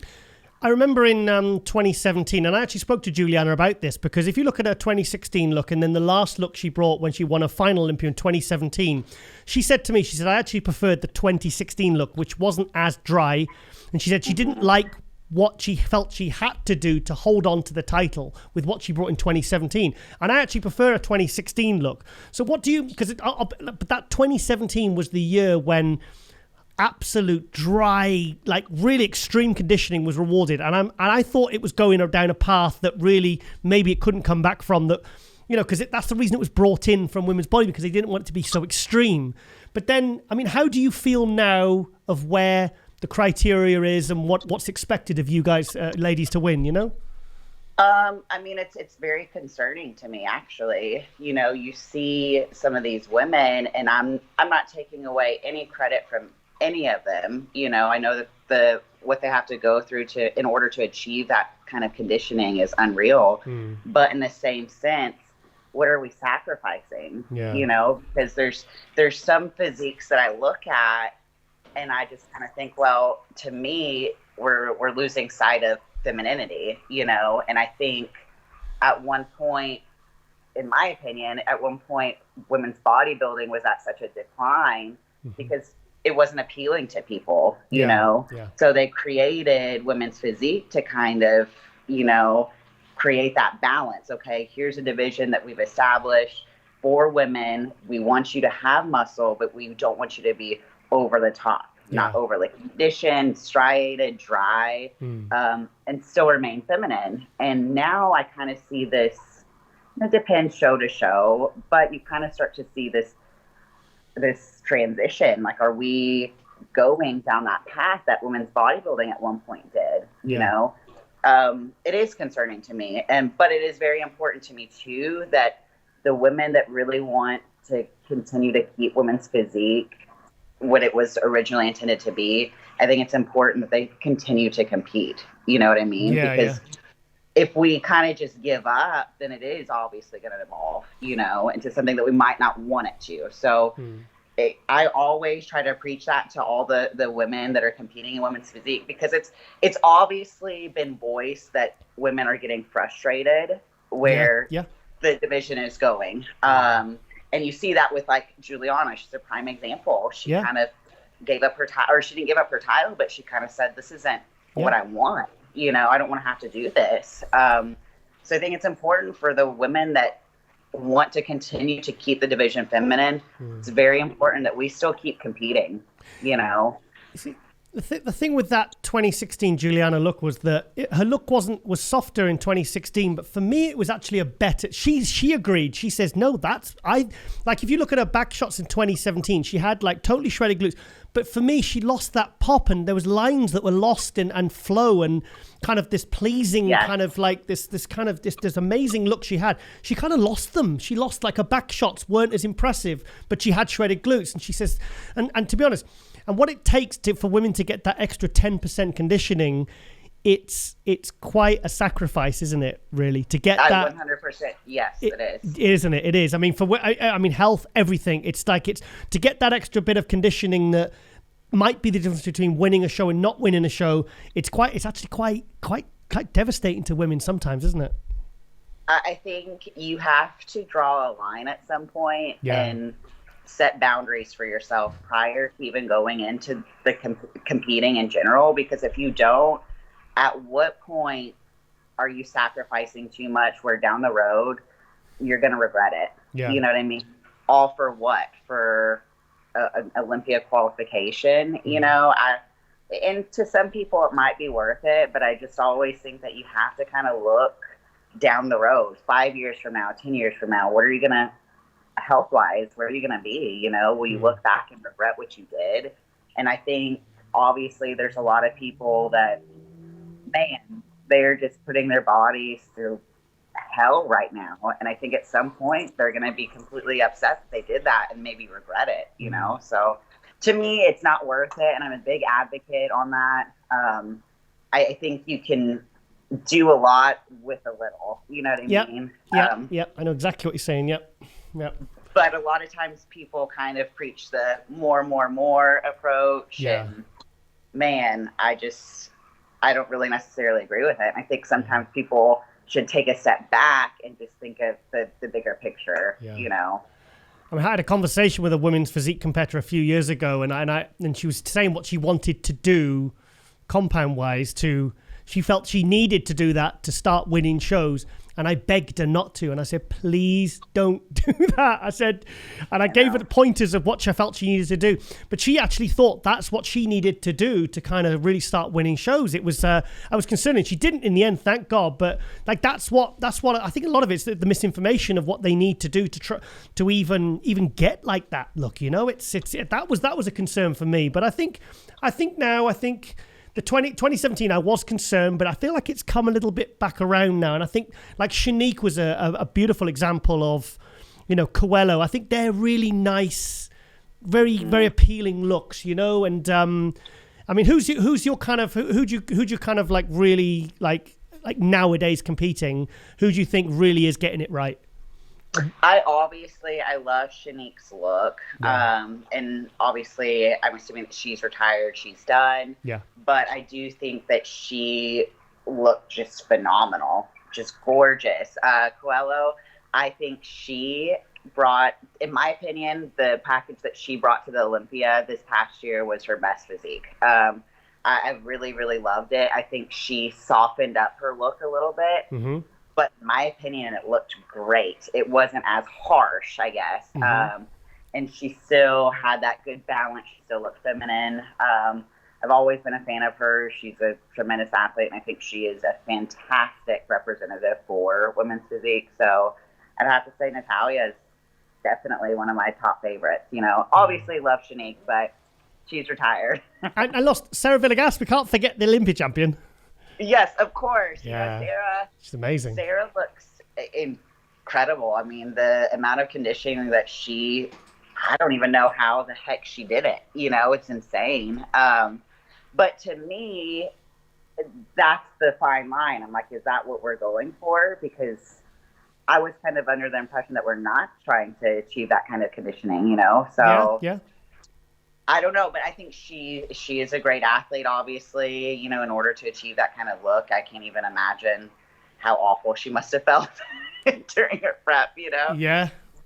But, you know, I definitely admire her, you know, but I think I would rather see the division go in a different direction. What do you do for a living, Brooke? Do what? What do you do for a living?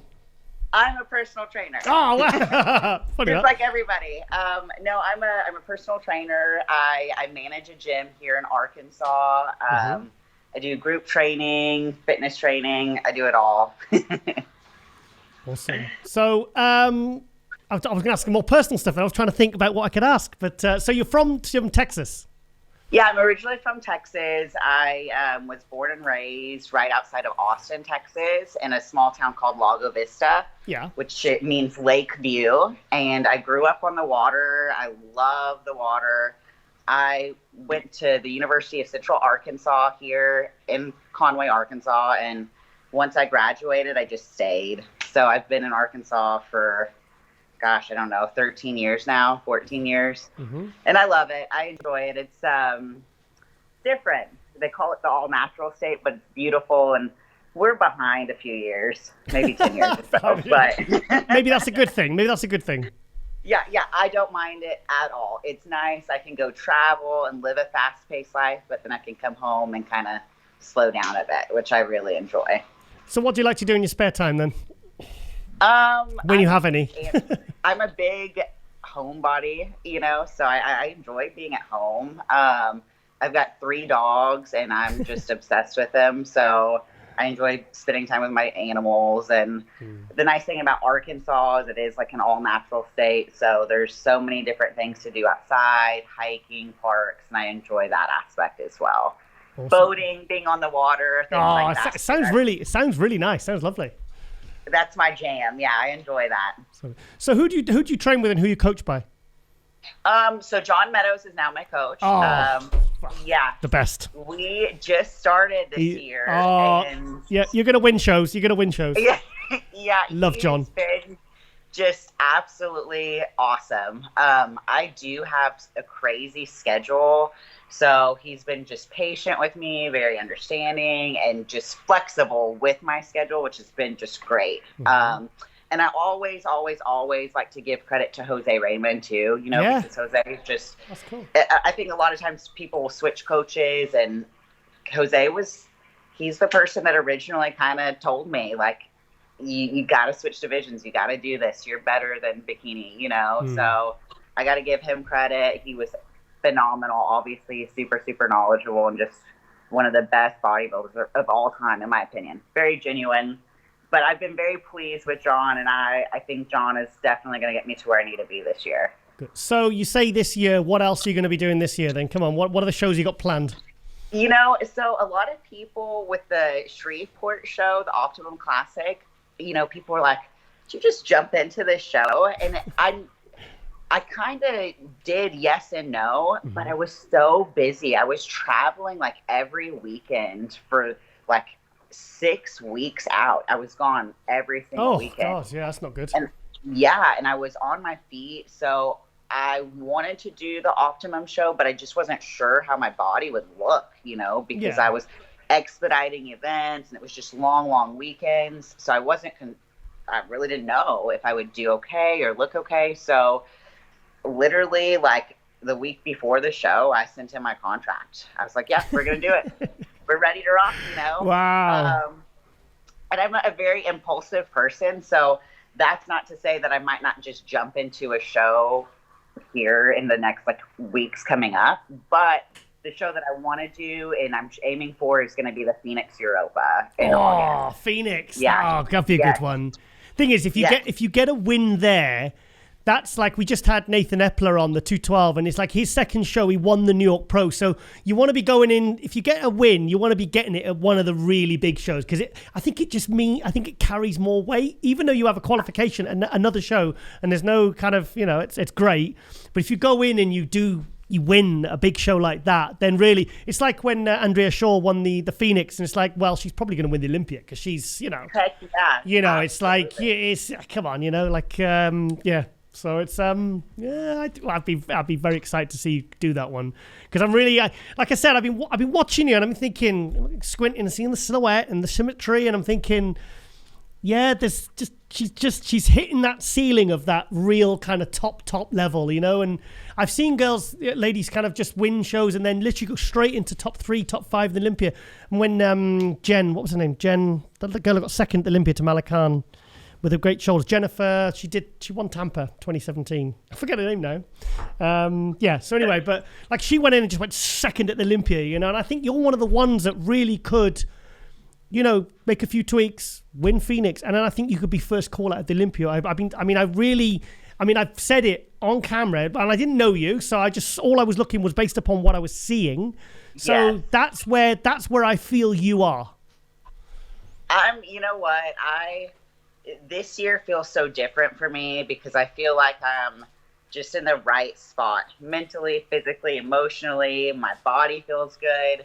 And I think I'm excited. I'm so excited. And in years past, I'll prep for shows and I'm just exhausted, you know, by the end of it. And I'm like, I'm ready to kind of wrap it up. My body needs a break. Right now, I don't feel that way. I'm truly just excited to be back on stage. And last weekend in Shreveport was just, it was like emotional for me in a good way, you know, because sometimes I was so pleased with the package that I brought. I obviously think I could be a little bit tighter, and I will be a little bit tighter for Phoenix, but I was just proud, you know, and I think this year, I truly think it's going to be a great year for me, and I'm motivated, and I have just, like I said, an army of support behind me, so I truly feel great. I think I have all the right people in my corner that are going to ensure that I get to where I need to be, and I think in Phoenix, I will bring a better package. And the kind of way I'm looking at it is that's just a step to the Olympia, you know? So I'm telling you, Shreveport was a warm up for the win in Arizona. Yes, I agree. And I think Arizona's going to be a warm up for that first call out at the Olympia. Yes. So I'm going to be conferring with John Meadows, and I'm going to make sure you're on track. Because thing is, it makes me look bad if you don't kind of live up to this potential. Because I'm very, very good at spotting it. I'm very good at identifying it, and I've got a really good track record. So you're going to make me look really bad if you don't do that. I'm going to manifest it. Yes. I've already spoken into existence for you. Yes, 100%. So, okay then, Brooke. Well, this has been absolutely wonderful, and you're in episode 100, so this is a really good one. And also, because I was asking because one of the forum members, Bettiona, and he says great last episode. He said great episode, but he says you've had not any women on and I was like, well, give me some requests, and he gave me a list of names, and I saw your name on there, and I said yes. I said he said you mentioned your name, Bettiona. If you go on the forum, I'll send you a screenshot. And he said, okay. And I thought, oh yes, because I've been going on about this lady for a while now, so we've got to get her on because plus if you do go win like a load of shows and first call it back and say, guys, called it. Yes, well, you know what? I feel so honored, and thank you so much for having me, especially for the 100th episode. 100th, yeah. So, okay then. Well, is there any way you could back off your schedule for the last 4 weeks before Arizona? Because you sound very, very busy. And I think maybe even for a couple of weeks, could you not back off and just kind of really go all in, or is that not possible? So here's the thing. At Shreveport, that's what I told myself I was going to do. I'm like, if I'm going to do this, I'm going to back off, ease off. The great thing is I set my own schedule, so I 100% do it to myself. You know what I mean? So I have told myself going into this show, I'm going to completely focus on what I need to do in order to seal the deal and win. Yeah. So I will definitely be taking some time off and making sure that I'm where I need to be for Arizona. I mean, ideally, if you could do it for 4 weeks, but if you could actually add a push, even just give you the last 2 to 3 weeks, just that, because you want to be fresh and you want to go in and, you know, because you have got momentum going, you know, and I think if you just, because I think you don't want to burn yourself out so you're tired and you're not giving it your best, because I think you'd be disappointed in yourself. And I just think if you did that and you're setting your own schedule, it's all on you now. So you're right. You know what? I'm so glad I talked to you because I'm going to do all of these things. Okay. I'm definitely going to take time off and make sure that come Arizona, I'm well rested, recovered, excited, and ready to take home a win. Good. Well, I've told Eddie Bracamontes I'm his new coach, so I'm now your new manager. So that's two new roles I've got on in this episode alone. Right. Hey, that's perfect. Yeah. All right then, Brooke. Well, this has been wonderful. Thank you so much for coming on MD Glove Muscle, and all the best for Arizona. We will be watching. Awesome. Thank you so much. I appreciate it. All right, Brooke, thank you so much and have a wonderful weekend. Yes, you too. Thank you so much. Bye-bye. Bye-bye.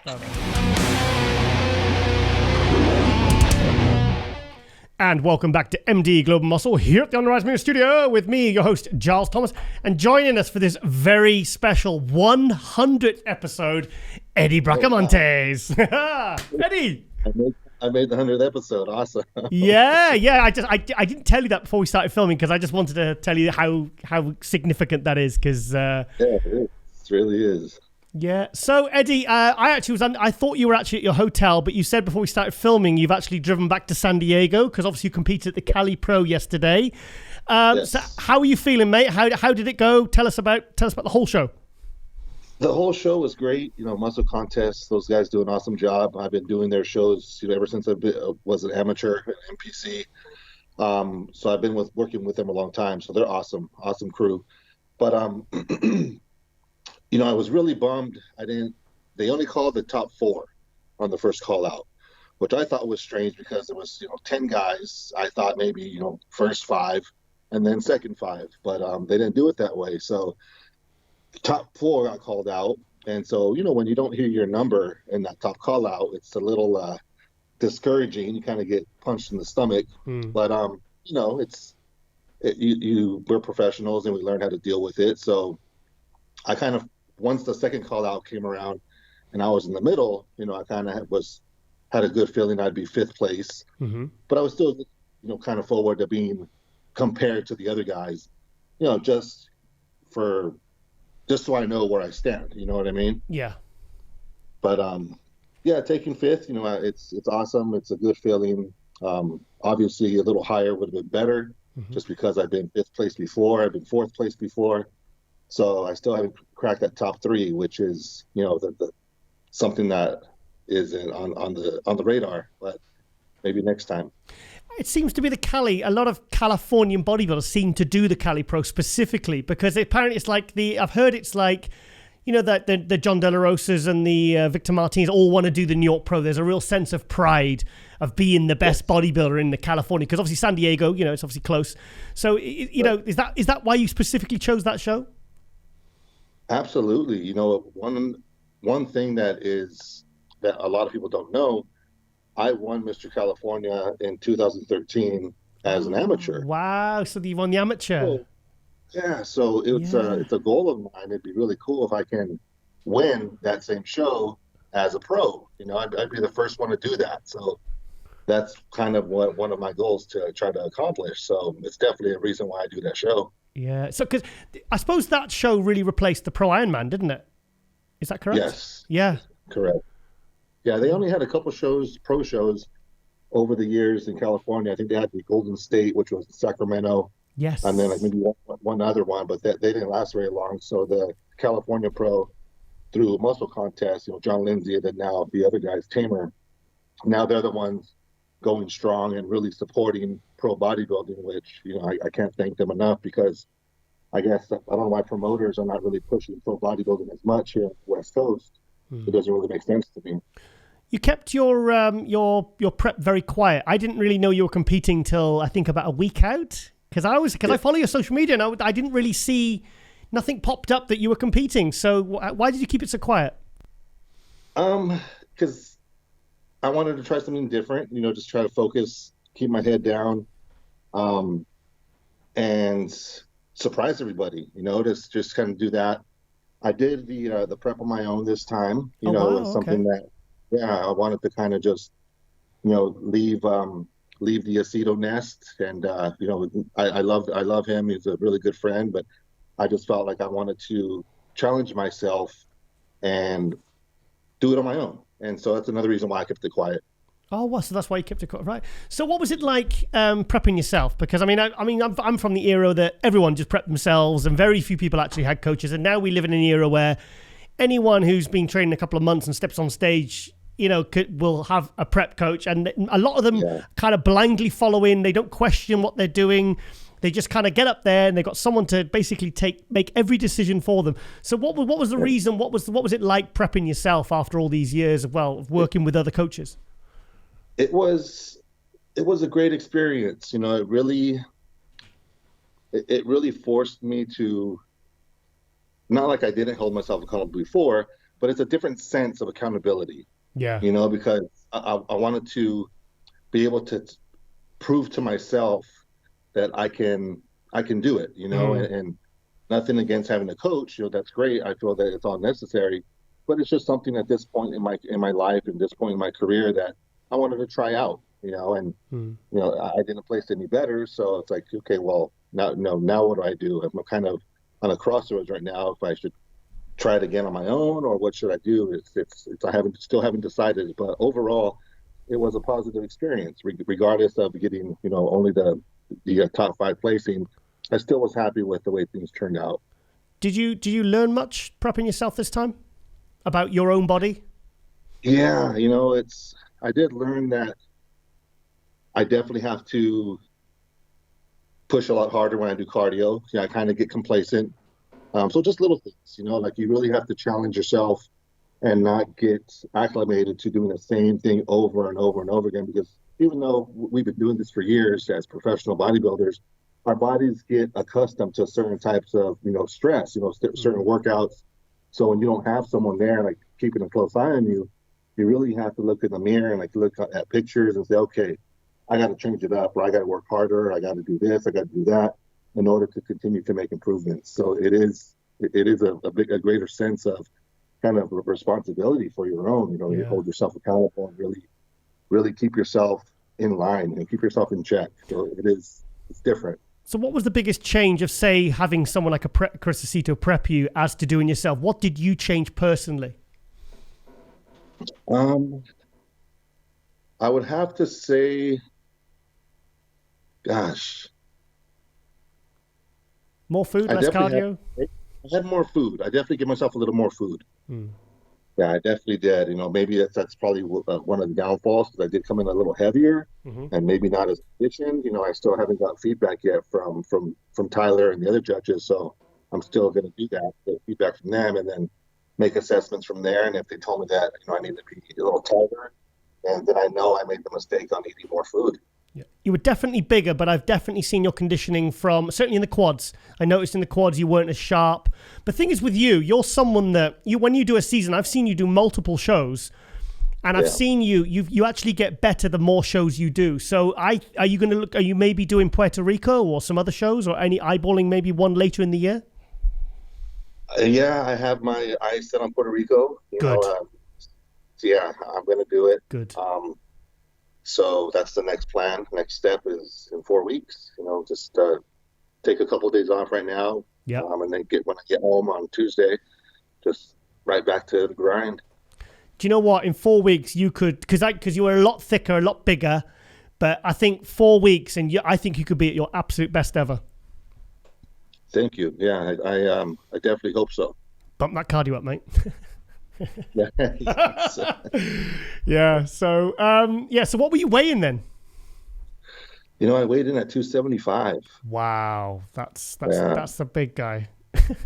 Yeah, I think that's the heaviest I've ever been. You know, thus far. Yeah. So maybe I got to bring it down. You know, maybe that's where the problem lies, and we'll see. I mean, even sort of 8 pound on someone your size, you'd still be a very, very, very large. And thing is, if you drop that 8 pound, you'll probably look 8 pound bigger anyway on the illusion. That's true. Yeah. So you think of it that way. Yeah. So you say you prepped yourself. Now I remember when William Bonac said a couple of years ago he's going to prep himself, and I remember everyone just going, "Oh my God, this could go horribly wrong." And I spoke to him, and he sort of said, "Well, I say I prepped myself, but I actually had people to look at me every single day." Did you have someone like Sergio or somebody else in your team just to say, "Look at me, I'm 6 weeks out. Tell me how I'm looking. Tell me your feedback on what I need to do, and you know how my condition's looking"? The only person that helped me was the last week. You know, when I was hitting a couple poses, I asked my one of my very first coaches was Pete Ciccone. He's the one that actually helped me win the California as an amateur. I worked with him for a couple of years back in 2013, and so we worked at the same gym. So he was there one day, and I said, "Hey, can you just look at my front lat spread or more my back lat spread?" And you know, he kind of assessed some poses, But as far as, diet, as far as supplements go, no one really else was there. And I kind of did that on purpose, because I kind of just wanted to just, and I guess maybe it's me being stubborn and me being hard-headed. I just wanted just to kind of grasp it on my own. But the last week, Pete did look at me when I was posing, so he was the only one. Yeah. Good. So, how's life in general, mate? Because we haven't spoken. We had you on last year, it was. So, how's life in general? How's it going? It's going good, man. It's things with COVID are definitely kind of easing up a little bit, and I'm really happy to see these shows, starting to get going again and get bigger. It's really a big change from last year. With only having so many limited shows, and now looking at the calendar and seeing more shows around. But even though things in Europe are still looking quite not as good here in the States. But nonetheless, things are looking up, and really can't complain about life in general because, people have it a whole lot worse than I do.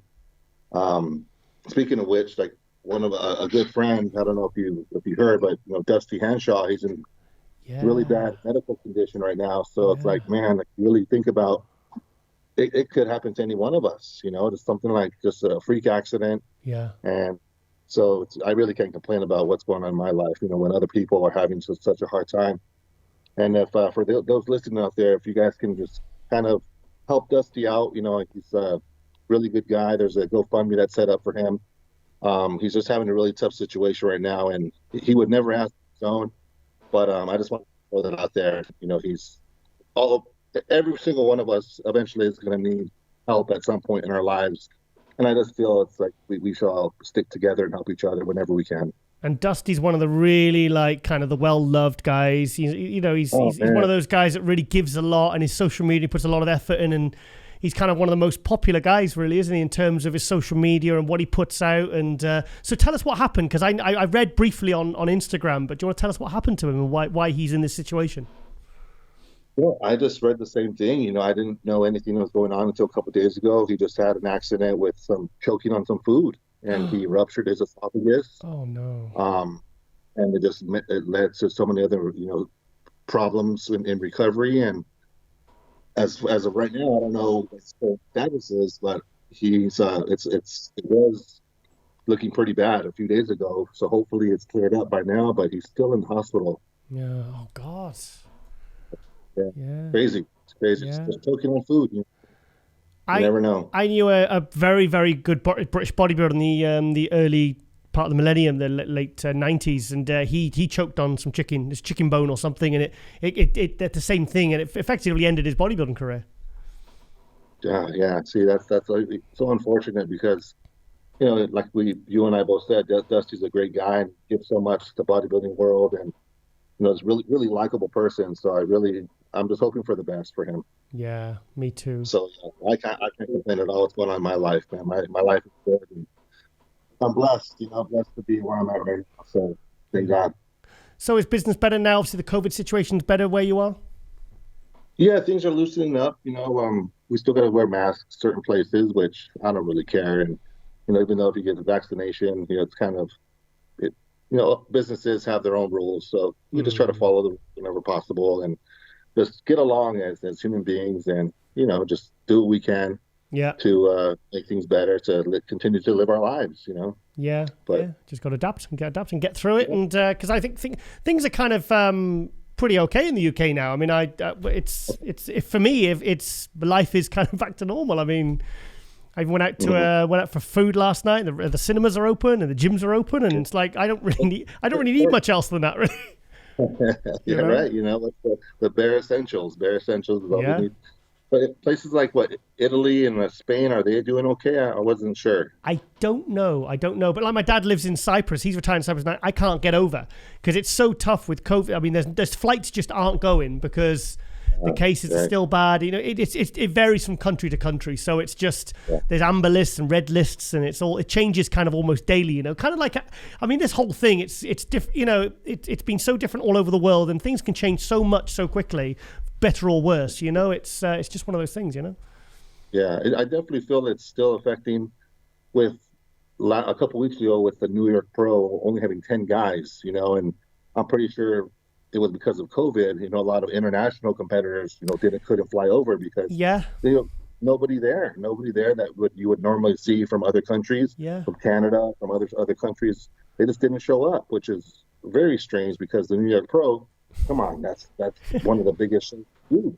That's like 30, 40 guys, isn't it? Normally, it's like 3-4 deep. Right, exactly. So, something was going on with, people not being able to travel once you saw that. Yeah. Eddie, I really want to see you do the Puerto Rico Pro, and I want to see you in your best ever condition because the size you've got at the moment, you look like you're a couple of weeks from being at your best. And if you've got 4 weeks, I think you could. Honestly, mate, I really think you could nail it. I reckon 6 to 8 pound. I think you'd look absolutely sensational, and that would not be hard over 4 weeks. I mean, you've done it many times. Because I looked at the pictures and I thought everything's there. It's just you look like you're going to do a series of shows and you're just going to get better and better. Because some of the other guys were kind of doing more shows. They were kind of going backwards. They were getting worse. But I think 4 weeks and you could be absolutely sensational. And I think you'd really do all that last year's training justice if you really came in your best condition. So whatever it takes, whoever you have to go to say, like, look at me, take a look, and maybe the cardio you have to do, because I really want to see you at your absolute best in 4 weeks, mate. That's the plan then. Bring in my best, and I'll cut back on food, because I love to eat. Yeah. One of my rituals during this prep was every Sunday on my refeed day, I'd go and have a bunch of pancakes. So I would definitely just load up on pancakes. So maybe now I won't have as many, or maybe I'll just eliminate that and do it, not every week. So there's definitely some areas that I can make some adjustments in order to tighten up. So okay, I'm going to stop your pancakes at 2 weeks out. Okay. Okay. By the way, I'm prepping Eddie now. So I'm a prep coach now. I'm going to put it on my bio on Instagram. Yeah, I'll give you a very good discount. I'm feeling generous because it's my 100th episode. All right, good. Yeah, the 100th. Yeah, that's the discount. 100th episode discount. Eddie, I just want to get you on for a quick update interview and just see how see what's going on and see what the next stage is because like I said, I think you could really nail it, mate. I think you've got 4 weeks of pain coming up, but I think it'll be worth it. Yeah, no, I'm ready for it. I love pain, because that pain, the pain leads to pleasure. Yeah, it really does. And when we're able to sacrifice and put ourselves in a situation where we are under pressure, we really find out what we're made of. Yeah, and I love that feeling of just being able to just put myself in a situation where I got to see what I'm made of. You know? I think you can do it, and it's good that it's not like the last show is in a week. And maybe a week's not enough to tighten up, but you've got 4 weeks there, mate. And you've got 4 weeks to really, really turn that around. Because I think you could be better. And I think 4 weeks, it would give you that absolute perfect window. So if Sergio rings you and says, we're going for pancakes, you just say no. Right. Just say it's after Puerto Rico. When I get back from Puerto Rico, I have as many pancakes as you want, Sergio. But so no thank you. Okay. Yeah, I'll do that. Good man. Right, okay, Eddie. All the best with the next few weeks. And thank you for coming on MD Glow Muscle on 100th episode. And all the best, mate. Okay, thank you guys so much. Thank you for having me. And hope I can make it on the 150th episode next time. Nice. All right, Eddie. I'll speak to you very soon. Okay, cheers. Thank you, mate. Bye-bye. And welcome back to MD Global Muscle here at the On The Rise Media Studio with me, your host, Giles Thomas. And we are joined for this 100th episode, number 15, Mr. Olympia Brandon Curry. Yes! Brandon, so good to see you, mate. Good to see you too, bro. Good to see you, man. Oh, mate. And normally you're at home, but you're now at the new location at Carbon Culture. How's that all going, mate?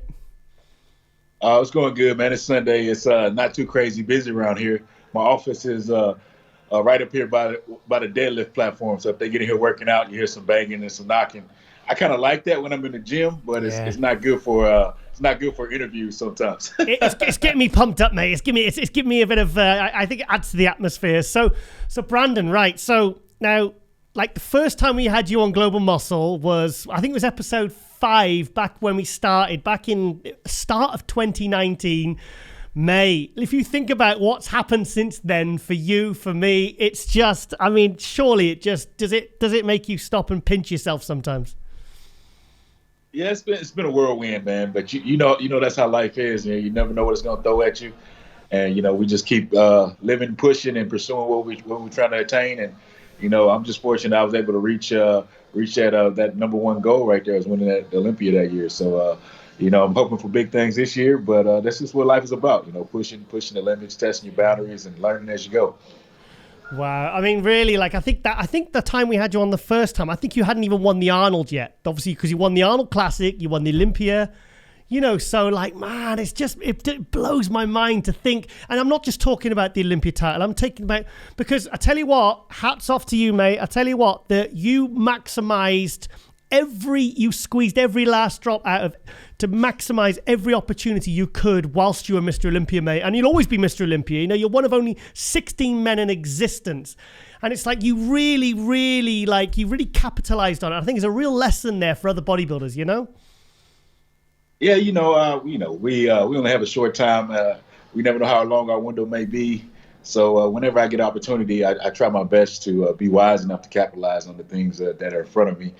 Being in this sport has given me so much. I pretty much made a career out of this sport as a young man, and just being able to get to the top. I just have I feel like I have no other responsibility but to kind of give back a little bit to the community around me and promote the sport that I love and I've grown up in. I mean, yeah, because think about, obviously you've got we'll come to the 015 in a second. You've got the gym franchise now, but it's not so much what you've just got for yourself, it's what you gave. But the very next stage, remember when you went to the kids with the Sando in the back of the car? That was what? That Yes. was the day you got home, was it? A couple of days literally after winning the Olympia. Right. It's my environment. My home environment is just like that. I'm always around youth. I'm always around the younger people because my own sons and my daughters. So it puts me around these communities of people, and it just so happened, that I had a trophy in my trunk that day, and I was able to share it around with the kids. They were going into one of the championship the games, and they needed a little bit of motivation, and I was just happy that I had the opportunity to provide some motivation for the kids, And that's well of my travels around the world. I've traveled a lot with the Sandow too, and a lot of people haven't had a chance to see it or hold it or experience it in their presence. So just having that around and being able to do that and seeing people's reactions, it makes the win that much better. Yeah, that was like, I was so impressed with that because, and the thing is, we all watched it. Even now, it's like you've been so active with everything you've been doing. So now, obviously, I don't think we've even spoke since you got the 015 supplement range up and running. Tell us about, how did that come about? Tell us, just give us an update on that. Tell us what's going on. Well, we all, as an athlete, I've always had contracts throughout my career, bodybuilding contracts through my career with different supplement companies. Of course, at the time I was with SciTech, but my contract with them was coming to an end. And my wife, over quarantine, she got to become friends with, I don't know if you know Mark Lobliner. Yes. Tiger Fitness, his wife, because of soccer. Our daughters both play soccer, and they were doing some conditioning over the summer. And they just got to talking about different things as they were walking, exercising, as the kids were playing and practicing. And I guess my contract came up, and the opportunities to do my own supplement line came up as well, because I had a couple different opportunities prior to this one. And so they discussed it, and they were like, they hit it off, and they wanted to say, okay, we should work on a project together. So, they brought me and Mark in on it, as, I knew Mark came to the area, Tennessee area. They just moved here. So I welcomed them when they were coming this way. And, so we got to talk and communicating, and before we know it, we were like, okay, we got to get this done before the Olympia. And we were able to capitalize on our three products. I guess we had Exalt, Expansion, and the 015 Big O bars as well. So let me grab those. Yeah, go on, show. He's gone now. He's got scoffing bars. Those on display. They're right. I got a display right behind me, so it's not like they're far away. Okay, cool. Big O bar, of course. We got the Exalt, which is the pre-workout for with the stimulant-based pre-workout, and got Expansion, which is the pump-based formula. And those are the three products that we kind of started off with, hit the market right there in December, right before the Olympia. And it just turned out to be a hit. We were basically at a booth at the Olympia. We were taste testing the bars. I think birthday cake was the taste testing flavor we had there, and it just was a hit and took off from there. So everything's been going pretty good with the company. We're still a very, very new company. We got our protein out now, Big Hydro as well, in 2 different flavors. We got fruit cereal, which I love, and red velvet cake as well. So all these things have been going great, and I've been getting a lot of support from the community and other bodybuilders. And I had a guy, Ramon came in, he's asking me for Happy Guts, which is our gut formula. Okay. He said he had to get some more of that. So we got Happy Guts as well. So just different things to just get back to the community, and basically products that I see fit to use myself. And if I see fit to use it myself, I know they'll be good for anybody else. And that's the kind of market that I wanted to do, is get things that I would use. And then, I'm sure everybody else that's in this community that trust my knowledge, trust my experience, will want to use these things too. As long as we provide great flavor and great quality products. And that was the goal with me and Mark when we decided to get together and start this brand. As soon as I saw it, because I was really impressed, because it's that first impression. I think that's part of that's because I've been involved in supplement ranges, and you've got to give a strong first impression. And I noticed the branding's very, very strong. It's very well thought out, and it just looks really. And you started with just a few products, which I think is always a good sign. I think it's always a bad sign when they start with 50 products. You just think, are they really putting their blood, sweat, and tears into every single one of these products? But the thing is, I know you and Brandy, and I know you wouldn't bring out something that wasn't. And Brandy messaged me during lockdown, and she says, "No, Giles," she says, "just this is when we plan. This is when if we've got all this time, she said, this is when we kind of plan to kind of get these new projects off the ground." So that's what you were up to. Yeah, that's exactly what we were up to. It was just timing. It was timing and having good relationships is what it's all about. When it comes to these brands, of course, Mark, he's a number one hustler around the industry. He has the biggest online retailer in the U.S., TigerFitness.com. So, he's been doing the business of bodybuilding and promoting brands around the sport. He had the Outright bar, which turned out to be real big in the U.S. And, I like that concept a lot, but I wanted something that could, kind of fit that bodybuilder-oriented, high-calorie, good quality protein, natural food source. So I was like, I like the Outright bar concept, but, we got to have something bigger for us bodybuilders. So, these Big O bars they call Big O for a reason. They're close to 500 calories, high protein content. Per serving, about 25 grams, 27 grams, depending on what flavor you get. And you got the MCT oil and nut butters, digest very fast, but your way hydroxylate as well. So something you can eat on the go as a meal replacement. So I'm looking for everything functional in this brand. We got the permission to use in our gut formula Core Bio, which is it's basically exclusive rights. And man, it's a game changer in the gut probiotic market. Having exclusive rights to use it in our products is really what sets our products apart. So all the rave and all the hype is basically because I have a good team behind me, and we've been able to formulate and basically hit target products for the market. So it's just been cool. It's been cool, just like with the gym. The same experience. Great partners, great ideas, concepts. Take my strengths, takes his strengths, put them together with my boy Brent Laffey, and we got something we've been able to basically bring quality to the market. So it's been great. And I don't know if you caught a charity event we had like 2 or 3 weeks ago. No. Boxing charity event here at Olympus. We gave to St. Jude's and for Kids for Cancer, and we raised a lot of money, and a lot of people came out. It didn't rain on us, and we were just able to bring the community and all around the community, bring them to the fitness community to show we care more than just about looking good. You know what I'm saying? We want to get back as well. It's been very, very cool during this time. I know the pandemic's been hitting the world like crazy. A lot of things been shut down, but we've been fortunate to have a little bit more liberal freedom here to move around and do certain things, and we've been taking that as basically being blessed to do that, and we've been taking advantage of that as much as possible and promoting the brand and just getting the name out there. So.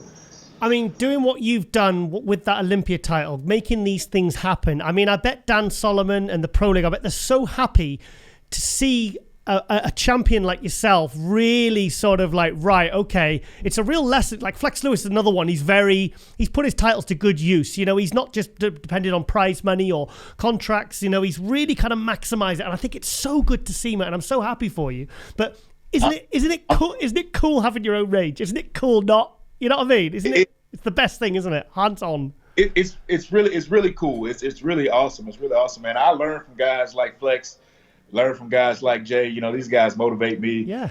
They also support me. I had both of them out here at the event as well. So, you know, we support each other. I'm happy to see Flex go out there and do the thing at his gym. I've been out there for the grand opening. It was awesome, man. It was definitely a great gym. You tell Flex and Allie definitely put a lot of work in that. So I know they're going to have great success with that project. So, but I like to see all those in the bodybuilding community, like Fuad and all these guys, have these projects and see them be successful because, you know, this game is hard. Sometimes we get nothing out of it with all the work we put in. So seeing guys get things out of this this community and being able to, you know, make it grow beyond the sport itself and competing, it's really, really awesome to see. So I hope more younger guys encouraged to think outside that box. Yes. And building their careers, and as they're doing these certain things, they're thinking ahead. You know, what can we do for the sport? What can we do in the sport to kind of make sure we create a path for ourselves outside of just the stage? So it's really important. So I hope you know, I've learned from these guys as well. Like I said, Jay's been a great motivation when it comes to that. So, and you know, Ronnie, all these guys, Kevin LaRone just got their lines, and you know, I think Dexter just got hit. You know, he's getting his line going. So all these guys have been motivation from Rich Gaspari to Leela Brada in the beginning to show us what can be done, and of course, none other than Arnold himself has all shown us what can be done outside of the sport, and we can just transition and do other things and not just be the typical what we call beatheads. So I've been fortunate to be able to do that as well, just from these examples that have been set before me. And you've done it when your name is it hottest. You know what I mean? You haven't waited till years after you retired and said, right, what do I need to do? And it's like you've done it at the absolute peak of your career. Yeah, I'm fortunate. Like I said, fortunate. You know, the timing has been right, and like I said, I just take that risk. I've been fortunate to be able to take that risk. You know, get out of my comfort zone and take these risks. And unfortunately for me, it's been working out thus far. So with your continued support of the community and all the fans of bodybuilding, I just really appreciate all you guys' support. I mean, you guys make us who we are on stage, off stage, and you guys keep us going, keep us motivating to give back and give our all on stage and off stage. So I appreciate the bodybuilding community, the fitness community for all they do for us and following us and keeping us on our toes and motivating us in the process. So how's training going, and when are you going back to Kuwait? Well, that's a good question. We're working on a strategy to go back. I may have to do a pit stop in Dubai. It looks like we're thinking before I can actually get my visa access, probably to Kuwait. So they're working on that visa access right now. But we're definitely really, really soon. I don't know the exact guys to get out to Kuwait. I just have to make sure my schedule. I got a couple pockets of travel. Yeah. We have the Olympian kind of like a tour thing with Dan. We're at the Europa events. We're doing some live question and answer Q&A and stuff with some Olympian athletes coming up. So I know I have that coming up in Dallas, I believe, here. Some other events. But as soon as these events are out the way, I'm ready to. I got my bags packed. I'm ready to jump into this prep in Kuwait or Dubai, whatever comes first. I think we'll probably head to Dubai first. I think Rolly's out there right now, getting his stuff ready. So we're definitely gonna go out there and get in the zone and get it focused for just shutting it down for the Olympia. I know your next question. I already know where you're going. Well, you can see my thoughts about the Arnold as well. You know, we hear the Arnold's a couple weeks or so before the Olympia. We have not made the official decision for the Arnold yet. Oh, you're considering doing it? Well, yeah, we're definitely going to consider it. It's so close. How could you not? You know, that's possible money in the bag. So you got to make that business decision. Yeah. So it's a possibility, but like I said, it's not official yet that we were able to map this out exactly to do both. Yes, just yet, but we're definitely considering it. It's on the table. So that would be a fourth Arnold title you'd be going for. Four, because you've won Ohio, you've won the Brazil. Say it again. You've won Ohio. You've won. Is it Brazil? The other one you won? Brazil and Australia. Brazil and Australia. Yeah. So you're looking for a second. I mean, for me, I'll be honest. It's the American one I really consider as the proper Arnold. I sorry about that. Right. But if you you know, I mean, to win the American Arnold is like that's like winning almost as big as winning the Olympia. It's pretty much on a par, you know. So you're looking for a second Ohio Arnold win. Possibly, yeah, possibly that looks really, really good. And you know, being that I was able to win the Arnold and the Olympia in the same year, which is rare. There's only 3 guys that ever done that. And being able to do it again, that would put me in another bracket onto myself, being the guy who done it twice. So that's under some different circumstances, but that's still some credit on the legacy there in the sport. So that's what I'm considering as well.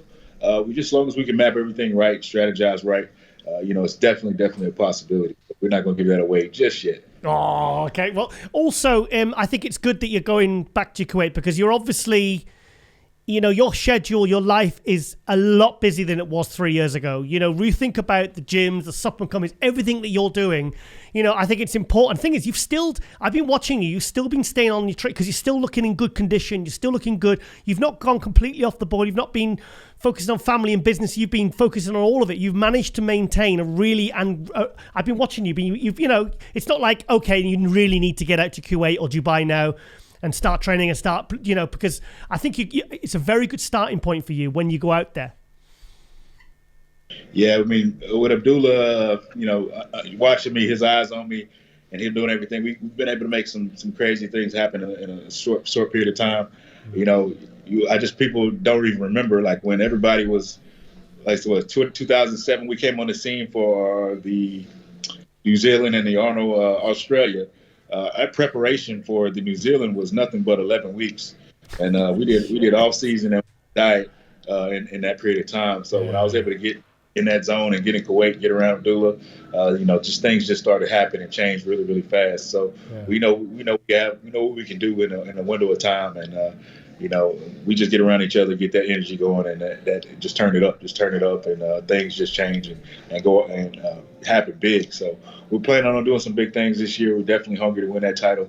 We just mapping everything out and making sure everything is good at home before we head and make that jump. So being that traveling is opening up, some of these promoters have been calling on me to come out a little bit more and move around a little bit here in the U.S. So that's actually been good. It's been good to get around the fans and get around the people and get that energy and get that motivation from these shows and these promoters and these events. So just going out there and actually promoting the brand and being around the people, and it's gets you hype, you get that energy feed on it. Yeah. So all these people, they tell you, we want you to win another one. They're encouraging you, and you just take that home with you and you just go back and just go to work. So I got a lot of people behind me, a lot of positive energy behind me, and we just can't wait to really just settle in and just zone in for this Olympia prep for sure. First thing, I absolutely think you should do the shaved head again because I saw your post. You were saying, should I do the shaved head? And I was like, yeah, because honestly, you prefer hair. Yeah, hair's better. No, he looks better with Kalim, it looks better. Honestly, how he looked at the Olympia. And honestly, I loved the new look at the Olympia. I saw that, I think it was a frontal bicep. I think it was in a hotel room before the Olympia. And I was like, how on earth did he get his waist even smaller? And I like that more condition, because I spoke to Abdullah and he said he slightly, and who else did we speak to? Said they preferred the Patrick Tour said he preferred your 2019 look. And I loved the 2020 look. I thought it was really... when you turn to the back, it's like your glutes and your hams. It was all sliced. I was like, yes, it was such a great look. And the shaved head looked very cool. And also, you looked very cool when you walked into the press conference with your bag and your suit, and your teeth all done. And you look like a film star. You look a proper superstar. How Mr. Olympia should look. I appreciate that, man. I appreciate it. We put a lot of work in, and this preparation, we're definitely going to bring. We plan on bringing that conditioning, that crisp conditioning. But, with the Rami being the new standard, we do need that certain level of fullness that brings to the stage. I think I could have been brought a little bit more fullness. We were pushing probably for conditioning so much that we didn't really consider coming in and bringing that little fullness, that pop, extra polish to the physique. Yeah. So this is something that we're going to focus on, since they want something probably between the 2019 and the 2020 look. Beautiful. They're a little blend of that, so they want a little bit of that fullness from the 2019 and some of those lines and that striated look from the 2020 Olympia. So I'm all about it. I'm all about the challenge. We're always going back to the drawing board and trying to improve. Game, I'm not about bringing the same. I always got to bring something new, something different, something for the crowd to talk about and critique. So that's what it's all about. I was excited because it's nice when the guys bring something different, like Nathan Yash is another bodybuilder that can just bring a different look, and it's so nice. Rather than, it's great to see the same package, it's great, but when you come with something completely different, it's a real adds excitement because it's like, which is better? What's better? It's a real kind of, you really refined your physique. And I think that's maybe what you're criticized for in the past. And then you fixed it, But Abdullah said you had like 7 hours, you had no food, and he said you flattened out a little bit, and he wasn't he said he thinks you could have been a little bit fuller for the night show, which is obviously things you're going to address, but so it's exciting going in for 2021, mate. Really is. You might do the Arnold again. You're coming for your second Olympia win. We got to thank our buddy Phil Heath for that 2020 look. Just having him come onto the stage and compete. That got me hyped. They got me really pushing the conditioning because Phil's a very conditioning oriented bodybuilder. So I knew I had to bring that conditioning. So that's why we pushed so hard for that, because Phil was coming back into the show. So shout out to Phil. I see him at California this weekend. It looked like he's out there having fun. Cool. Supporting I guess Patrick Moore, who was the champ. Congratulations to Patrick as well. Yeah. Winning the Cal Pro. So big things happening this weekend as well. Brandon, I've not even got through half of the subjects I want to talk about, but I don't want to take up too much of your time because I really appreciate you coming on. And also, mate, thank you. I really wanted to get you to come on to help celebrate this 100th episode of Global Muscle because, like I said, it's been a hell of a journey you've had from the first time to Global. You came on Global Muscle back in the start of 2019 to now. It's unbelievable. I really wanted to acknowledge that. Because it's like, your supplement company, you're in this, this beautiful carbon culture gyms, and it's so nice to see you thriving, and you've just, like I said, you got the ball and you really ran with it. It's so great to see, and so great to see the whole family doing well, and just everything just bloody going fantastic for you, really. Well, I'm glad to see you still doing your thing as well. It's a pleasure to be on the show. You do a lot for the bodybuilding community, keeping everybody in the loop, what's going on. You're keeping your eye on the sport. You can tell the passion is still there. Always. And it's awesome. It's awesome to see that, we have these outlets, and bodybuilding is alive and well, still an MD, Global Muscle Radio, still on here, man. Oh, man, it's still doing its thing. So shout out to you guys there. I know, Giles, you're holding it down, man, and we appreciate it on this side, definitely. We've both come a long way since we had that fish and chips in Cumbria 10 years ago. And the red wine, and topping him up. It's been that long, brother. It's been that long. Yeah, 10 years. It's been 10 years. I remember because the woman at the bar, she says, "Excuse me, is that so-and-so, the cage fighter?" And I went, "Yeah, that's him. That's him." And because you were just like, this guy walks in this T-shirt, and his arms like that, and there was just this little village and this little pub we walked into, and they were just like, "What the hell is that?" It was so cool. It was such a great night out. It was really, really good. Really good time. I still haven't had as good fish and chips as that place to this day. I still haven't been able to duplicate that. Cool. I've been spoiled. That was very definitely spoiled me, man.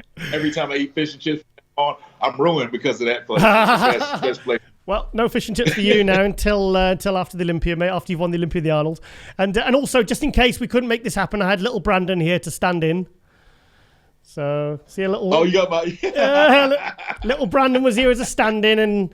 Carlene was going to do a voiceover, and we were going to pretend you were there in the seat. So, but thank God you turned up. We made this work, and I'm just really glad I got you on this episode. And like I said, big love to Brandy and the family, and your big brother-in-law, your bodyguard, and we follow each other on social media. And just all the best, mate, for the rest of 2021, mate. All right, you too, man. All the best to you guys, and we'll link up. I'm pretty sure pretty soon. Some more chit chat. Maybe I'll be in Dubai or Kuwait. Yeah, I never know. Cool. All right then, Brandon, I will let you go, and thank you so much for coming on the 100th episode of MD Global Muscle. Congratulations, guys. Thank you. Cheers, Brandon. All right. Bye-bye. Cheers. Bye-bye. Okay, guys, it is a Global Muscle hot news and shout-out segment for episode 100. Oh, I made a quick cracking noise again. I never actually picks up on the thing, though. I only hear it in my head. That's a good thing.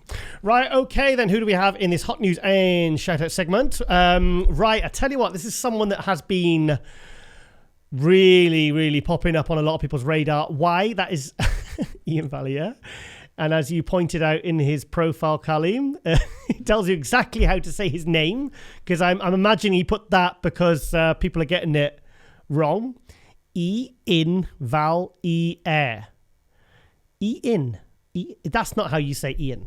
I think Ian. I'm not called Canadian pronunciation. Ian E. There you go. Ian E. Valieri. That's a good Canadian accent. That's actually a good impression. Thank you very much. Next time you get on the show, do that. Yep. Ian Valier. Yes. So Ian, New York Pro winner last year, took 7th place at the Olympia in these all-time most unbelievable condition, prepped by my good friend Patrick Tour from Switzerland. And I think that last year, that win and that 7th place really, I mean, look how he looked at the Olympia last year. He looked absolutely, I mean, he was the best of the second level guys, the tier 2 guys, which means he's kind of hitting the ceiling to break through to the next level. My favorite is the one with the muscles. I'm guessing that's one of his friends. 205 likes. What does it say there? Hang on. Thought he lost those from all the Smith machine work myself. He got that. Oh, that one got it. Okay. I don't get it. Right. Okay. Yeah. So Ian last year. Now, what I've been noticing on social media, which everyone's been noticing, is the fucking training footage. Hang on. This is the one I got to show you. Look at this. He's incline pressing 200-pound dumbbells. I mean, that is Larry Wheels, Ronnie Coleman kind of weight. I mean, that's proper reps. That's not half reps, is it? That's not like your half squats, I see. All the way down. Are you been looking at me? I've never actually seen you squat. I've never seen you train legs, actually. Actually, I haven't been to the gym myself in a week, so I'm talking shit. Right, okay. Chris Bumstead, I did them right after for 9. Not setting any records, but really happy with how my pressing strength is after 6 weeks of prep. Oh, so he's 6 weeks into prep. Okay, that's interesting. Second slide is a back off set with the 170s. That is strong. I mean, that's a guy who really is looking to level his shit up in 2021. I think he could be top 6 Olympia this year. I mean, he is certainly 200-pound dumbbells again. What's he doing? Rows, I'm guessing. Who's he going to bump off? Let's have a look. Whoa. That is good form with 200-pound dumbbells. They're 90 kilos. And look at that. That is good form. That's actually really good form. Tell you what, Ian Valier is the one to watch this year. Everyone's going on about Akim Williams and how he could do what Ramy did and go from 6th to 1st. But I'm telling you what, I'm really looking forward to seeing Akim Williams go up against... Because Akim was 6th at Olympia last year. Ian Valier was 7th. But I'm telling you, Ian Valier is going to look like a mutant this year. I mean, look at this. There's deadlifts as well. The deadlift was ridiculous. Look at the bar actually bending. And he's doing this for reps. What's he lifting? Oh, it doesn't say, does it? How many? Look at that. Oh, there's read the comments. How many? Whoa. 2024 or 25 Mr. Olympia prediction. First, Ian Valier. Second, Nick Walker. Third, Hunter Labrada. Do you know what? That could happen. Yeah, if they all die, you'd all top 5. No. Well, not if the other guys drop dead, God forbid. No, I understand what you're saying. You think that... But I'm telling you, these are the next generation because Ian's, 30 years old? Yeah. He's 30 years old. And obviously having a big win and a 7th place at the Olympia, up from his career best of 14th in 2018. Was it 14th? Yeah, 14th. Was it 14th or 11th? Anyway, no, Charles. No, anyway. Rivera was 11th. Charles Griffin was 13th. So anyway, yeah, I mean, that's actually on a loop. He's not done like 50 reps with it. Just leave that to play. Wow, it's like 100 reps, Ian. So, yeah, hang on. I said to him, actually put a comment on it, saying he looks like a beefy Gandalf. Longer beard. Yeah, You feeling that one? Yeah. No? Imagine him with a longer beard and a staff and a wizard's cap, hood. He looks like he's going to drop a rap album. A rap album. He needs a gold chain around his neck, doesn't he? And some bling. When did he get these tattoos? I don't remember him having these tattoos. I hope he's not getting tattoos now. He's really Hunter Labrada, that blue steel look. Blue steel. Yeah, so, yeah, I think I've got a feeling, I'm telling you, he's putting in the work now. He is hungry this year. I think he's going to do like I don't want to say Ronnie Coleman, but I think he's really, really going to... I think he's going to be the shock of the 2021 Olympia, because this guy has been training like a man possessed. He's 11 weeks. So what show is he doing? So he's 11 weeks out. I don't know when this was posted. Is he doing Chicago, maybe? When's that? A few weeks. Well, it's not. Yeah, that's the only show I can think of right now that maybe he's going to do the Arnold Classic. I don't know. Arnold Classic? I reckon he will. Gee, he's so strong, isn't he? But he's... I think we'll have to get him and Patrick Tuor on season 5, episode 1. I'm telling you, we've got to get him on. Look at this. What's he hack squatting there? 10 plates plus chains. Are you kidding me? Let's put the sound on this one. Oh, you have to do that thing. Hang on. Whoa. He's playing with that. He's playing with it. And he's trying... That's insane. And don't feel like my knees are destroyed for the rest of the workout or for the next 3 days after the workout. Shit. Oh my God. I'm telling you, what I've been seeing the last few weeks has really impressed me. And it's I think he's serving notice. I think he really is looking to move up this year. I think he'll be top 6 at Olympia this year. He's the one that's kind of... I think he's got the potential to move up this year, because I think he's going to do everything he can. He's definitely going to look a lot bigger, thicker, and freakier this year than he did last year. And he looked sensational last year, as you saw from those pictures from the New York Pro and the Olympia. The Olympia looked fantastic. Wow.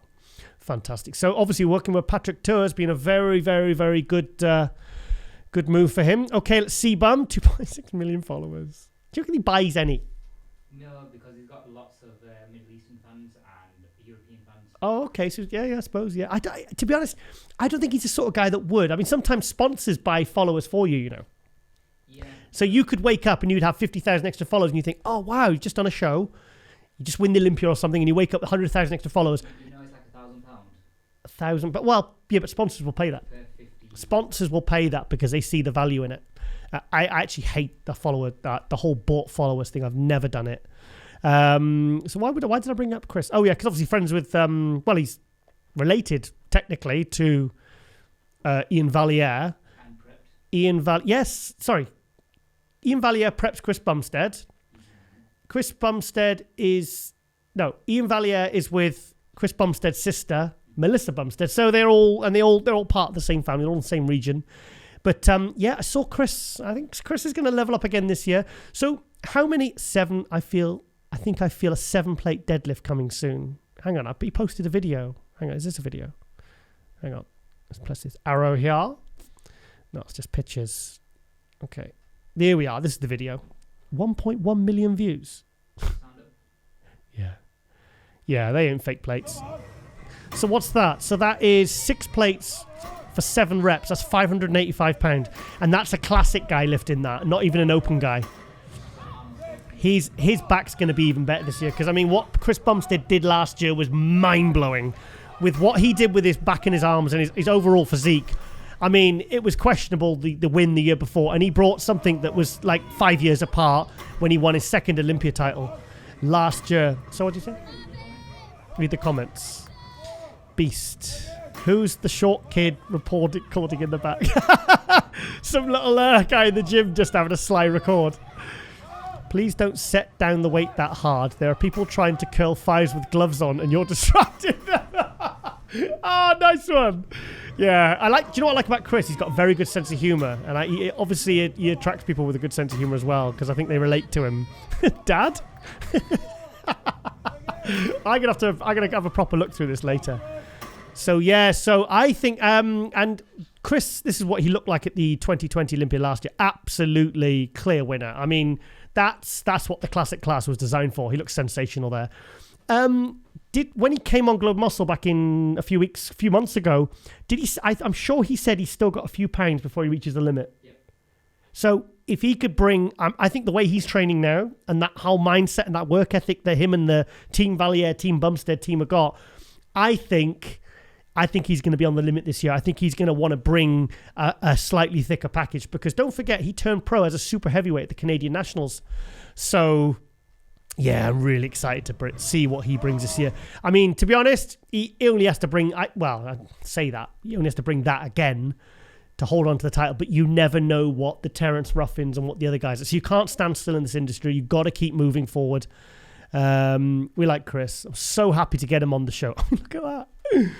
That's just insane. That's the same guy 1 year apart. I mean, he looks like do you know what it is? It reminds me of when you see pictures of when they compete as teenagers or juniors and then they compete as like pro bodybuilders 5 years later.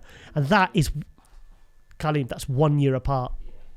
I mean, that's, to me, I think that's probably one of the greatest transformations I have ever seen in bodybuilding. And he was already the Olympia champion. So that really that's impressive, you know. And he's still young, so he's still, figuring out his physique and how to peak. What and you know about rolling? Oh, get that off. Rolling down the sticky dinky down. I'm not even sure if this is me, to be honest.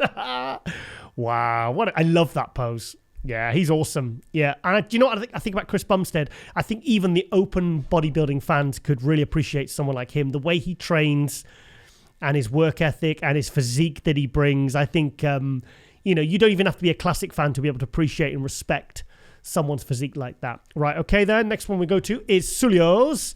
Right, now Sulio's is the guy that does... everything goes through Instagram. He promotes people every day, all year round. He's awesome, this guy. I love this guy. We share stuff sometimes with pictures, and we send stuff on WhatsApp and everything. But he's really good. He just does it for the love of it. He's actually a lawyer. Oh wow! I'm sure he says he's a lawyer. Yeah, I'm sure. Yeah, he's a lawyer. And he just does this as like a little hobby. Now, this was the first thing I saw. Derek Lunsford guest posing, and hang on, look at this one. He's got lines in his glutes. I mean, he's worked now. Derek Lunsford, he was 4th at the 212 Olympia last year. He's been 2nd, 2018.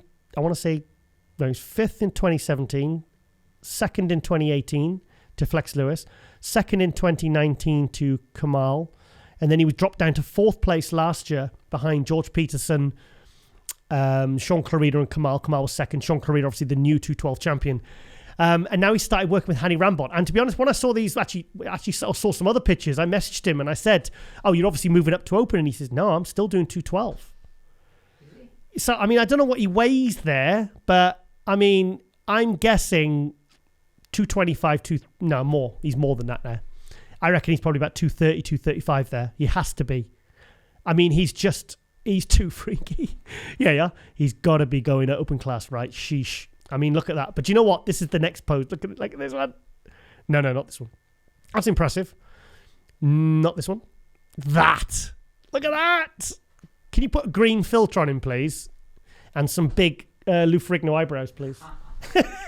I mean, that is a Hulk. I mean, do you know what? I still would love to see him do an open show, because I don't know what he's weighing there. 230, 235. I don't know, but I don't think the best version of him is going to be a 212. I think he's going to be able to bring a very impressive package, especially working with Hani Rambod. And we're going to pick, because we've not actually seen him really, really, really dry and peeled yet. He comes shredded glutes, but there's areas, or he comes in a little bit flat in the upper body. But if he nails it, Juan Morel, damn. Okay. Jesus, he's huge. His legs tripled in size. This is Hani Rambod's work. Now see how will he improve. Not 212. He looks about 280. But basically, I think we're realizing that Derek Lunsford is really, really gunning for that 212 title.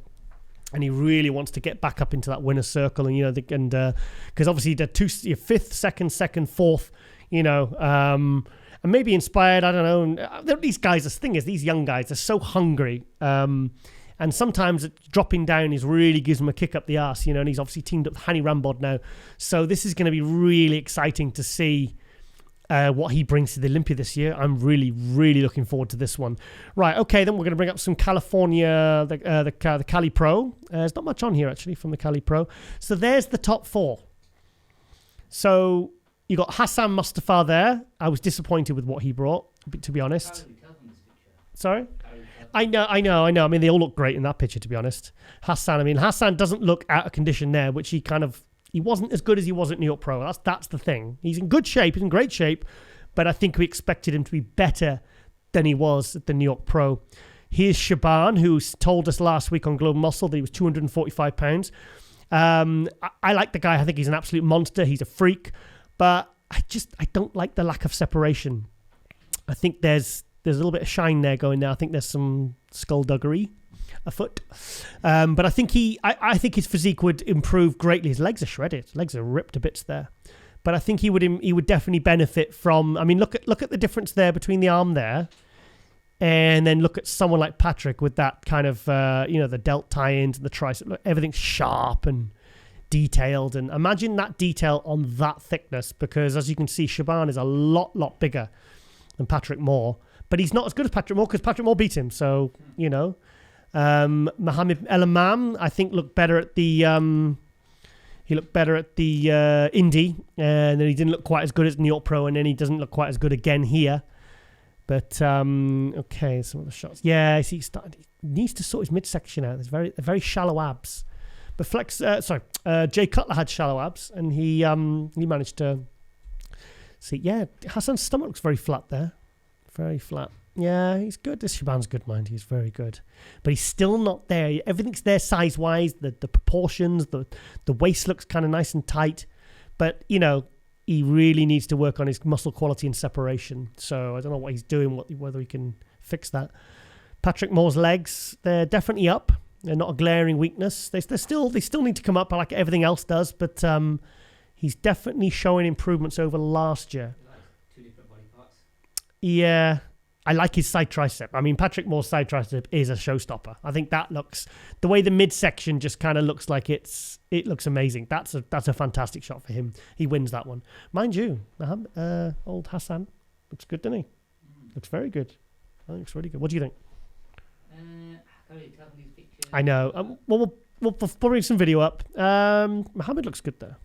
See, that's a good shot for Shaban. Hassan's nearly there. He's making improvements, but he's just not quite there. He's the chunkiest from the lot. Yeah, he's a monster, isn't he? He's a monster. He's getting better, but he's still a work in progress. Oh, that's really blurry, that one. Let's get rid of that. Maybe squint your eyes a bit. Yeah, it's shite. That's shit. That's shit. Okay. Right, okay, let's see what else we can find. Oh, there's a bit, is that video? Okay. Yeah, here we go. Let's just zoom in. Okay.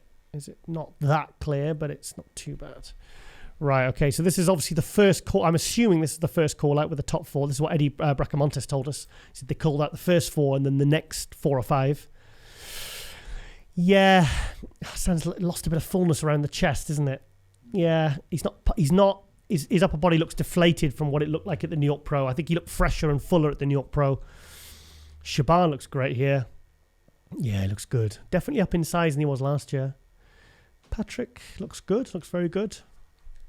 Come on, move the camera. Come on, cameraman.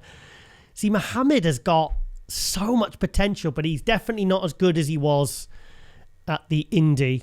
It was definitely night and day difference. I mean, he was second at the Indy Pro. I wonder if Mohamed El Imam's got enough points for the Olympia now, because he got, 3rd at Romania.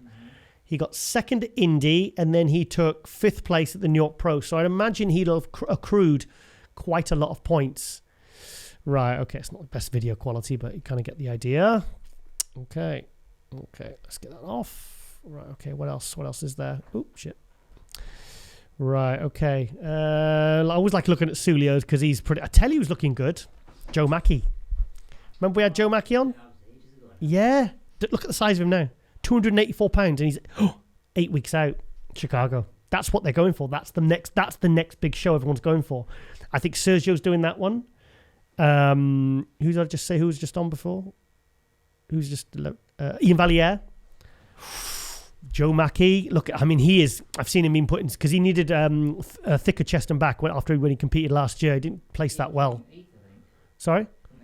He was something like that, but he wasn't placing that great last year, and I think we expected more. So I think he's really fired up now. He's definitely stepping his game up this year. Oh, Giles Tiger, that's me. So yeah, I'm really excited to see what Joe. We'll have to get Joe back on again, actually. Who else is there? Who else is on there? Yeah, this was the video for Dusty Hanshaw. I just think it's important we all get involved. Yeah. bless him. Yeah, I hope Dusty's all right. Guy's got good physique. Right, okay. I've one more. What else? Oh, Andre, we had the Italian guy, Muscular. Remember we had him on with Mauro Sassi, his coach? Oh, wasn't he the guy on the train? Yeah, the guy on the train. We had to get him to come back on because he thought he was coming on the show, and he was actually on the train. You could hear the voice over the tannoy or whatever you want to call it over there. 4 weeks out from. Oh, he's doing the Puerto Rico. Even better. Ah, that's Puerto Rico. It's going to be a good one. Legs are ridiculous. I tell you what, I don't know if it's just this picture, but his waist looks bloody small there. Because that's what kind of kept him down out of the top 3 last year was his waist thickness. But look at the waist there. I like seeing him from the side. He's thick as anything. He needs a bit more chest and he needs to bring the waist down. But I tell you what, chest looks great there. Midsection looks great here. Quads just look ridiculous. He's got good calves. 4 weeks out. I think that's pretty good condition for 4 weeks out. I think he's looking fantastic. Let's see what he brings in 4 weeks. And he's just starting to hit his stride. He's had some top 6 placings at was it Spain and was it Romania? I think he top six out. He looked good, but you can see there's a few edges he needed to tidy up. But right, okay, we've enough on that. Okay, so just quickly, Patrick with the sword. Yeah, Patrick, very, very sharp, very clean looking physique. It's nice to see the aesthetic condition guys looking good and winning shows. So that means Patrick's going to be back at the Olympia because he created such a stir at the 2019 Olympia by placing 10th. Even though it's 10th, he was one of the talks of the show, Patrick Moore. He was, and then he kind of dropped down last year to, what did he place last year? I think it was 4th or 5th or 6th at the New York Pro, but we were kind of expecting him to come in and win it, and he wasn't looking very good at the Arnold Classic, so 2020 was a bit of a write-off year, and he kind of took a step back. But he's won the Cali. It's the only pro show he's done this year, so he's won that with straight first. I've looked at the score sheets. So, yeah, he's doing great. Right, okay then, next one is Jamie the Giant. Yay! Tell you what, he's looking good. And I've spoke to Jamie, and he's doing Puerto Rico. Yeah, he's doing Puerto Rico. Yeah, so No quarantine. that's the best I've seen him because, and if that's fasted like he normally does his videos where he looks kind of flat, look at the waist. That looks photoshopped, doesn't it? It does look photoshopped, and we know that Jamie doesn't do Photoshop. If you do Photoshop, we're not friends anymore. Because you look at that, the arms are thicker, shoulders. I think he's pumped there. I don't think that's morning. I think he's just trained. I think that's why he's inside and he's not doing the shithouse videos. Yeah, look. This is the morning. Yeah, the rate of change now is quite drastic. So orders are to feed up today ahead of a Bud Week. Bud Week? Okay. That is the beauty of staying with your coach, something that is lost in today's media circus. Sometimes as athletes, we need to understand that the reasons we don't place or achieve what we wish are due to our own weaknesses. I can tell you how much power a relationship has with your coach, and that takes time. Him and Jordan Peters, not Jordan Peterson. Yeah, look, Jamie. If I just zoom in there, shithouse.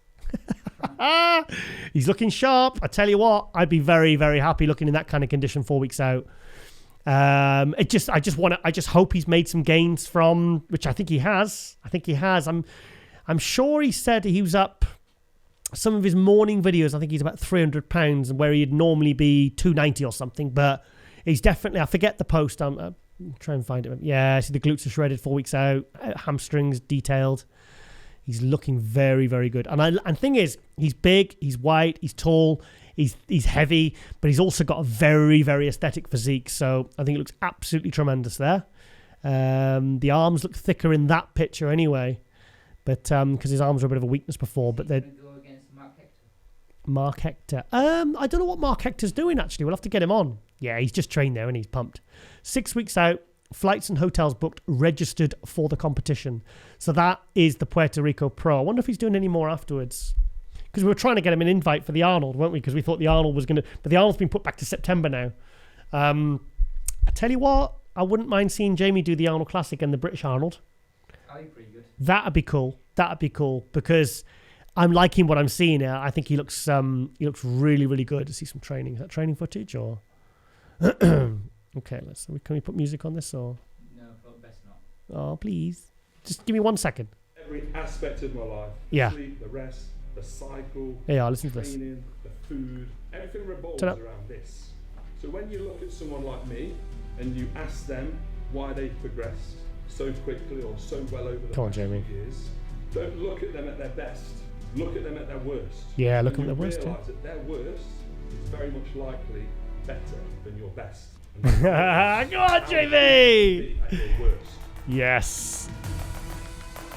Yeah. Nice. Okay. Right. Well, we're all rooting for Jamie because we love him, mate. He's awesome. Awesome guy. Very, very Clark Kent there. That is Clark Kent. For all the tattoos. I don't like those tattoos. I don't like tattoos generally. I'm sorry. I'm probably going to get a lot of shit for that. I think they look, 6'5" plus 300 pounds. Because, I mean, I think it's going to be very, very cool when he actually steps on stage a legit 300 pounds. That's going to be very exciting. So it's just cool to be able to say you're 300 pounds shredded with a 32 or a 34 inch waist with shredded glutes. I mean, it's regardless of the height, it's just a very, very cool achievement. And it's something to see. If you're actually there in flesh at these shows and you see someone that big, it's bloody impressive. So, right, okay, then we're going to finish off with it. Right, okay, this is Fitness Lifestyle Official. I know exactly which one you want me to go to, Carleen. You are a big kangaroo. The size of that! Strong arms. Yeah. Imagine competing against a kangaroo. Oh, you missed. Is this? It doesn't show the bit where the kangaroo hugs him and they won't let him go. You haven't seen it? Yeah, but there's an extended version of this where he goes like, "Oh, get off!" and the thing grabs him, and it gives him like a most muscular. It grabs him like a crab. Wow. Strong arms. What on earth have they given a kangaroo to get it that? Have they put it on gear? No. Before Pornhub. Oh, it's a true story. Yep, that's it. That's my arm. That's my arm. No. Right. Okay. What else? What else? When you bulking again? What, am I going to see something horrible? You can't put the top on. Okay.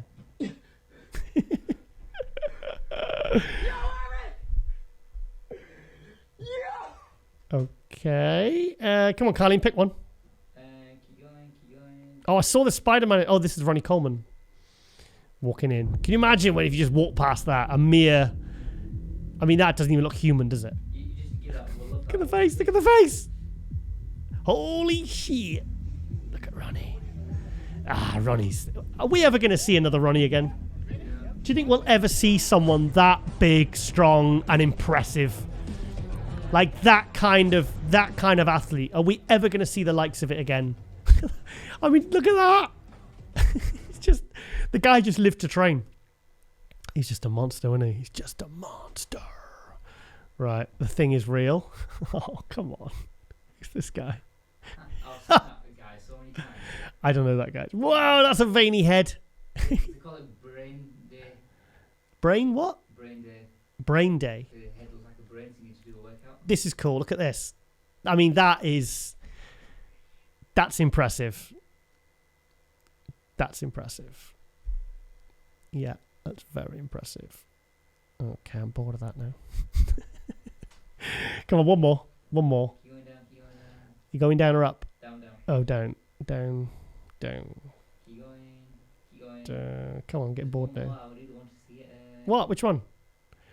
I'm getting bored of this one. I want to go to the next one. Keep going. Come on. Come on. What? There was a Bumstead picture. Nope, bored of this now. Sorry. Right, okay, I'm going to go to my shit meme page. Right, okay, I've actually scanned a few of these, and some of them are not suitable. I like this one. It's the one I like. Look. Oh, music. He's doing his ab roll, and this guy grabs him and douche. Childish. This is funny. What's this? Can we put the sound on this? Oh. So, different types of fighters. Boxador. What's this? El Ninja.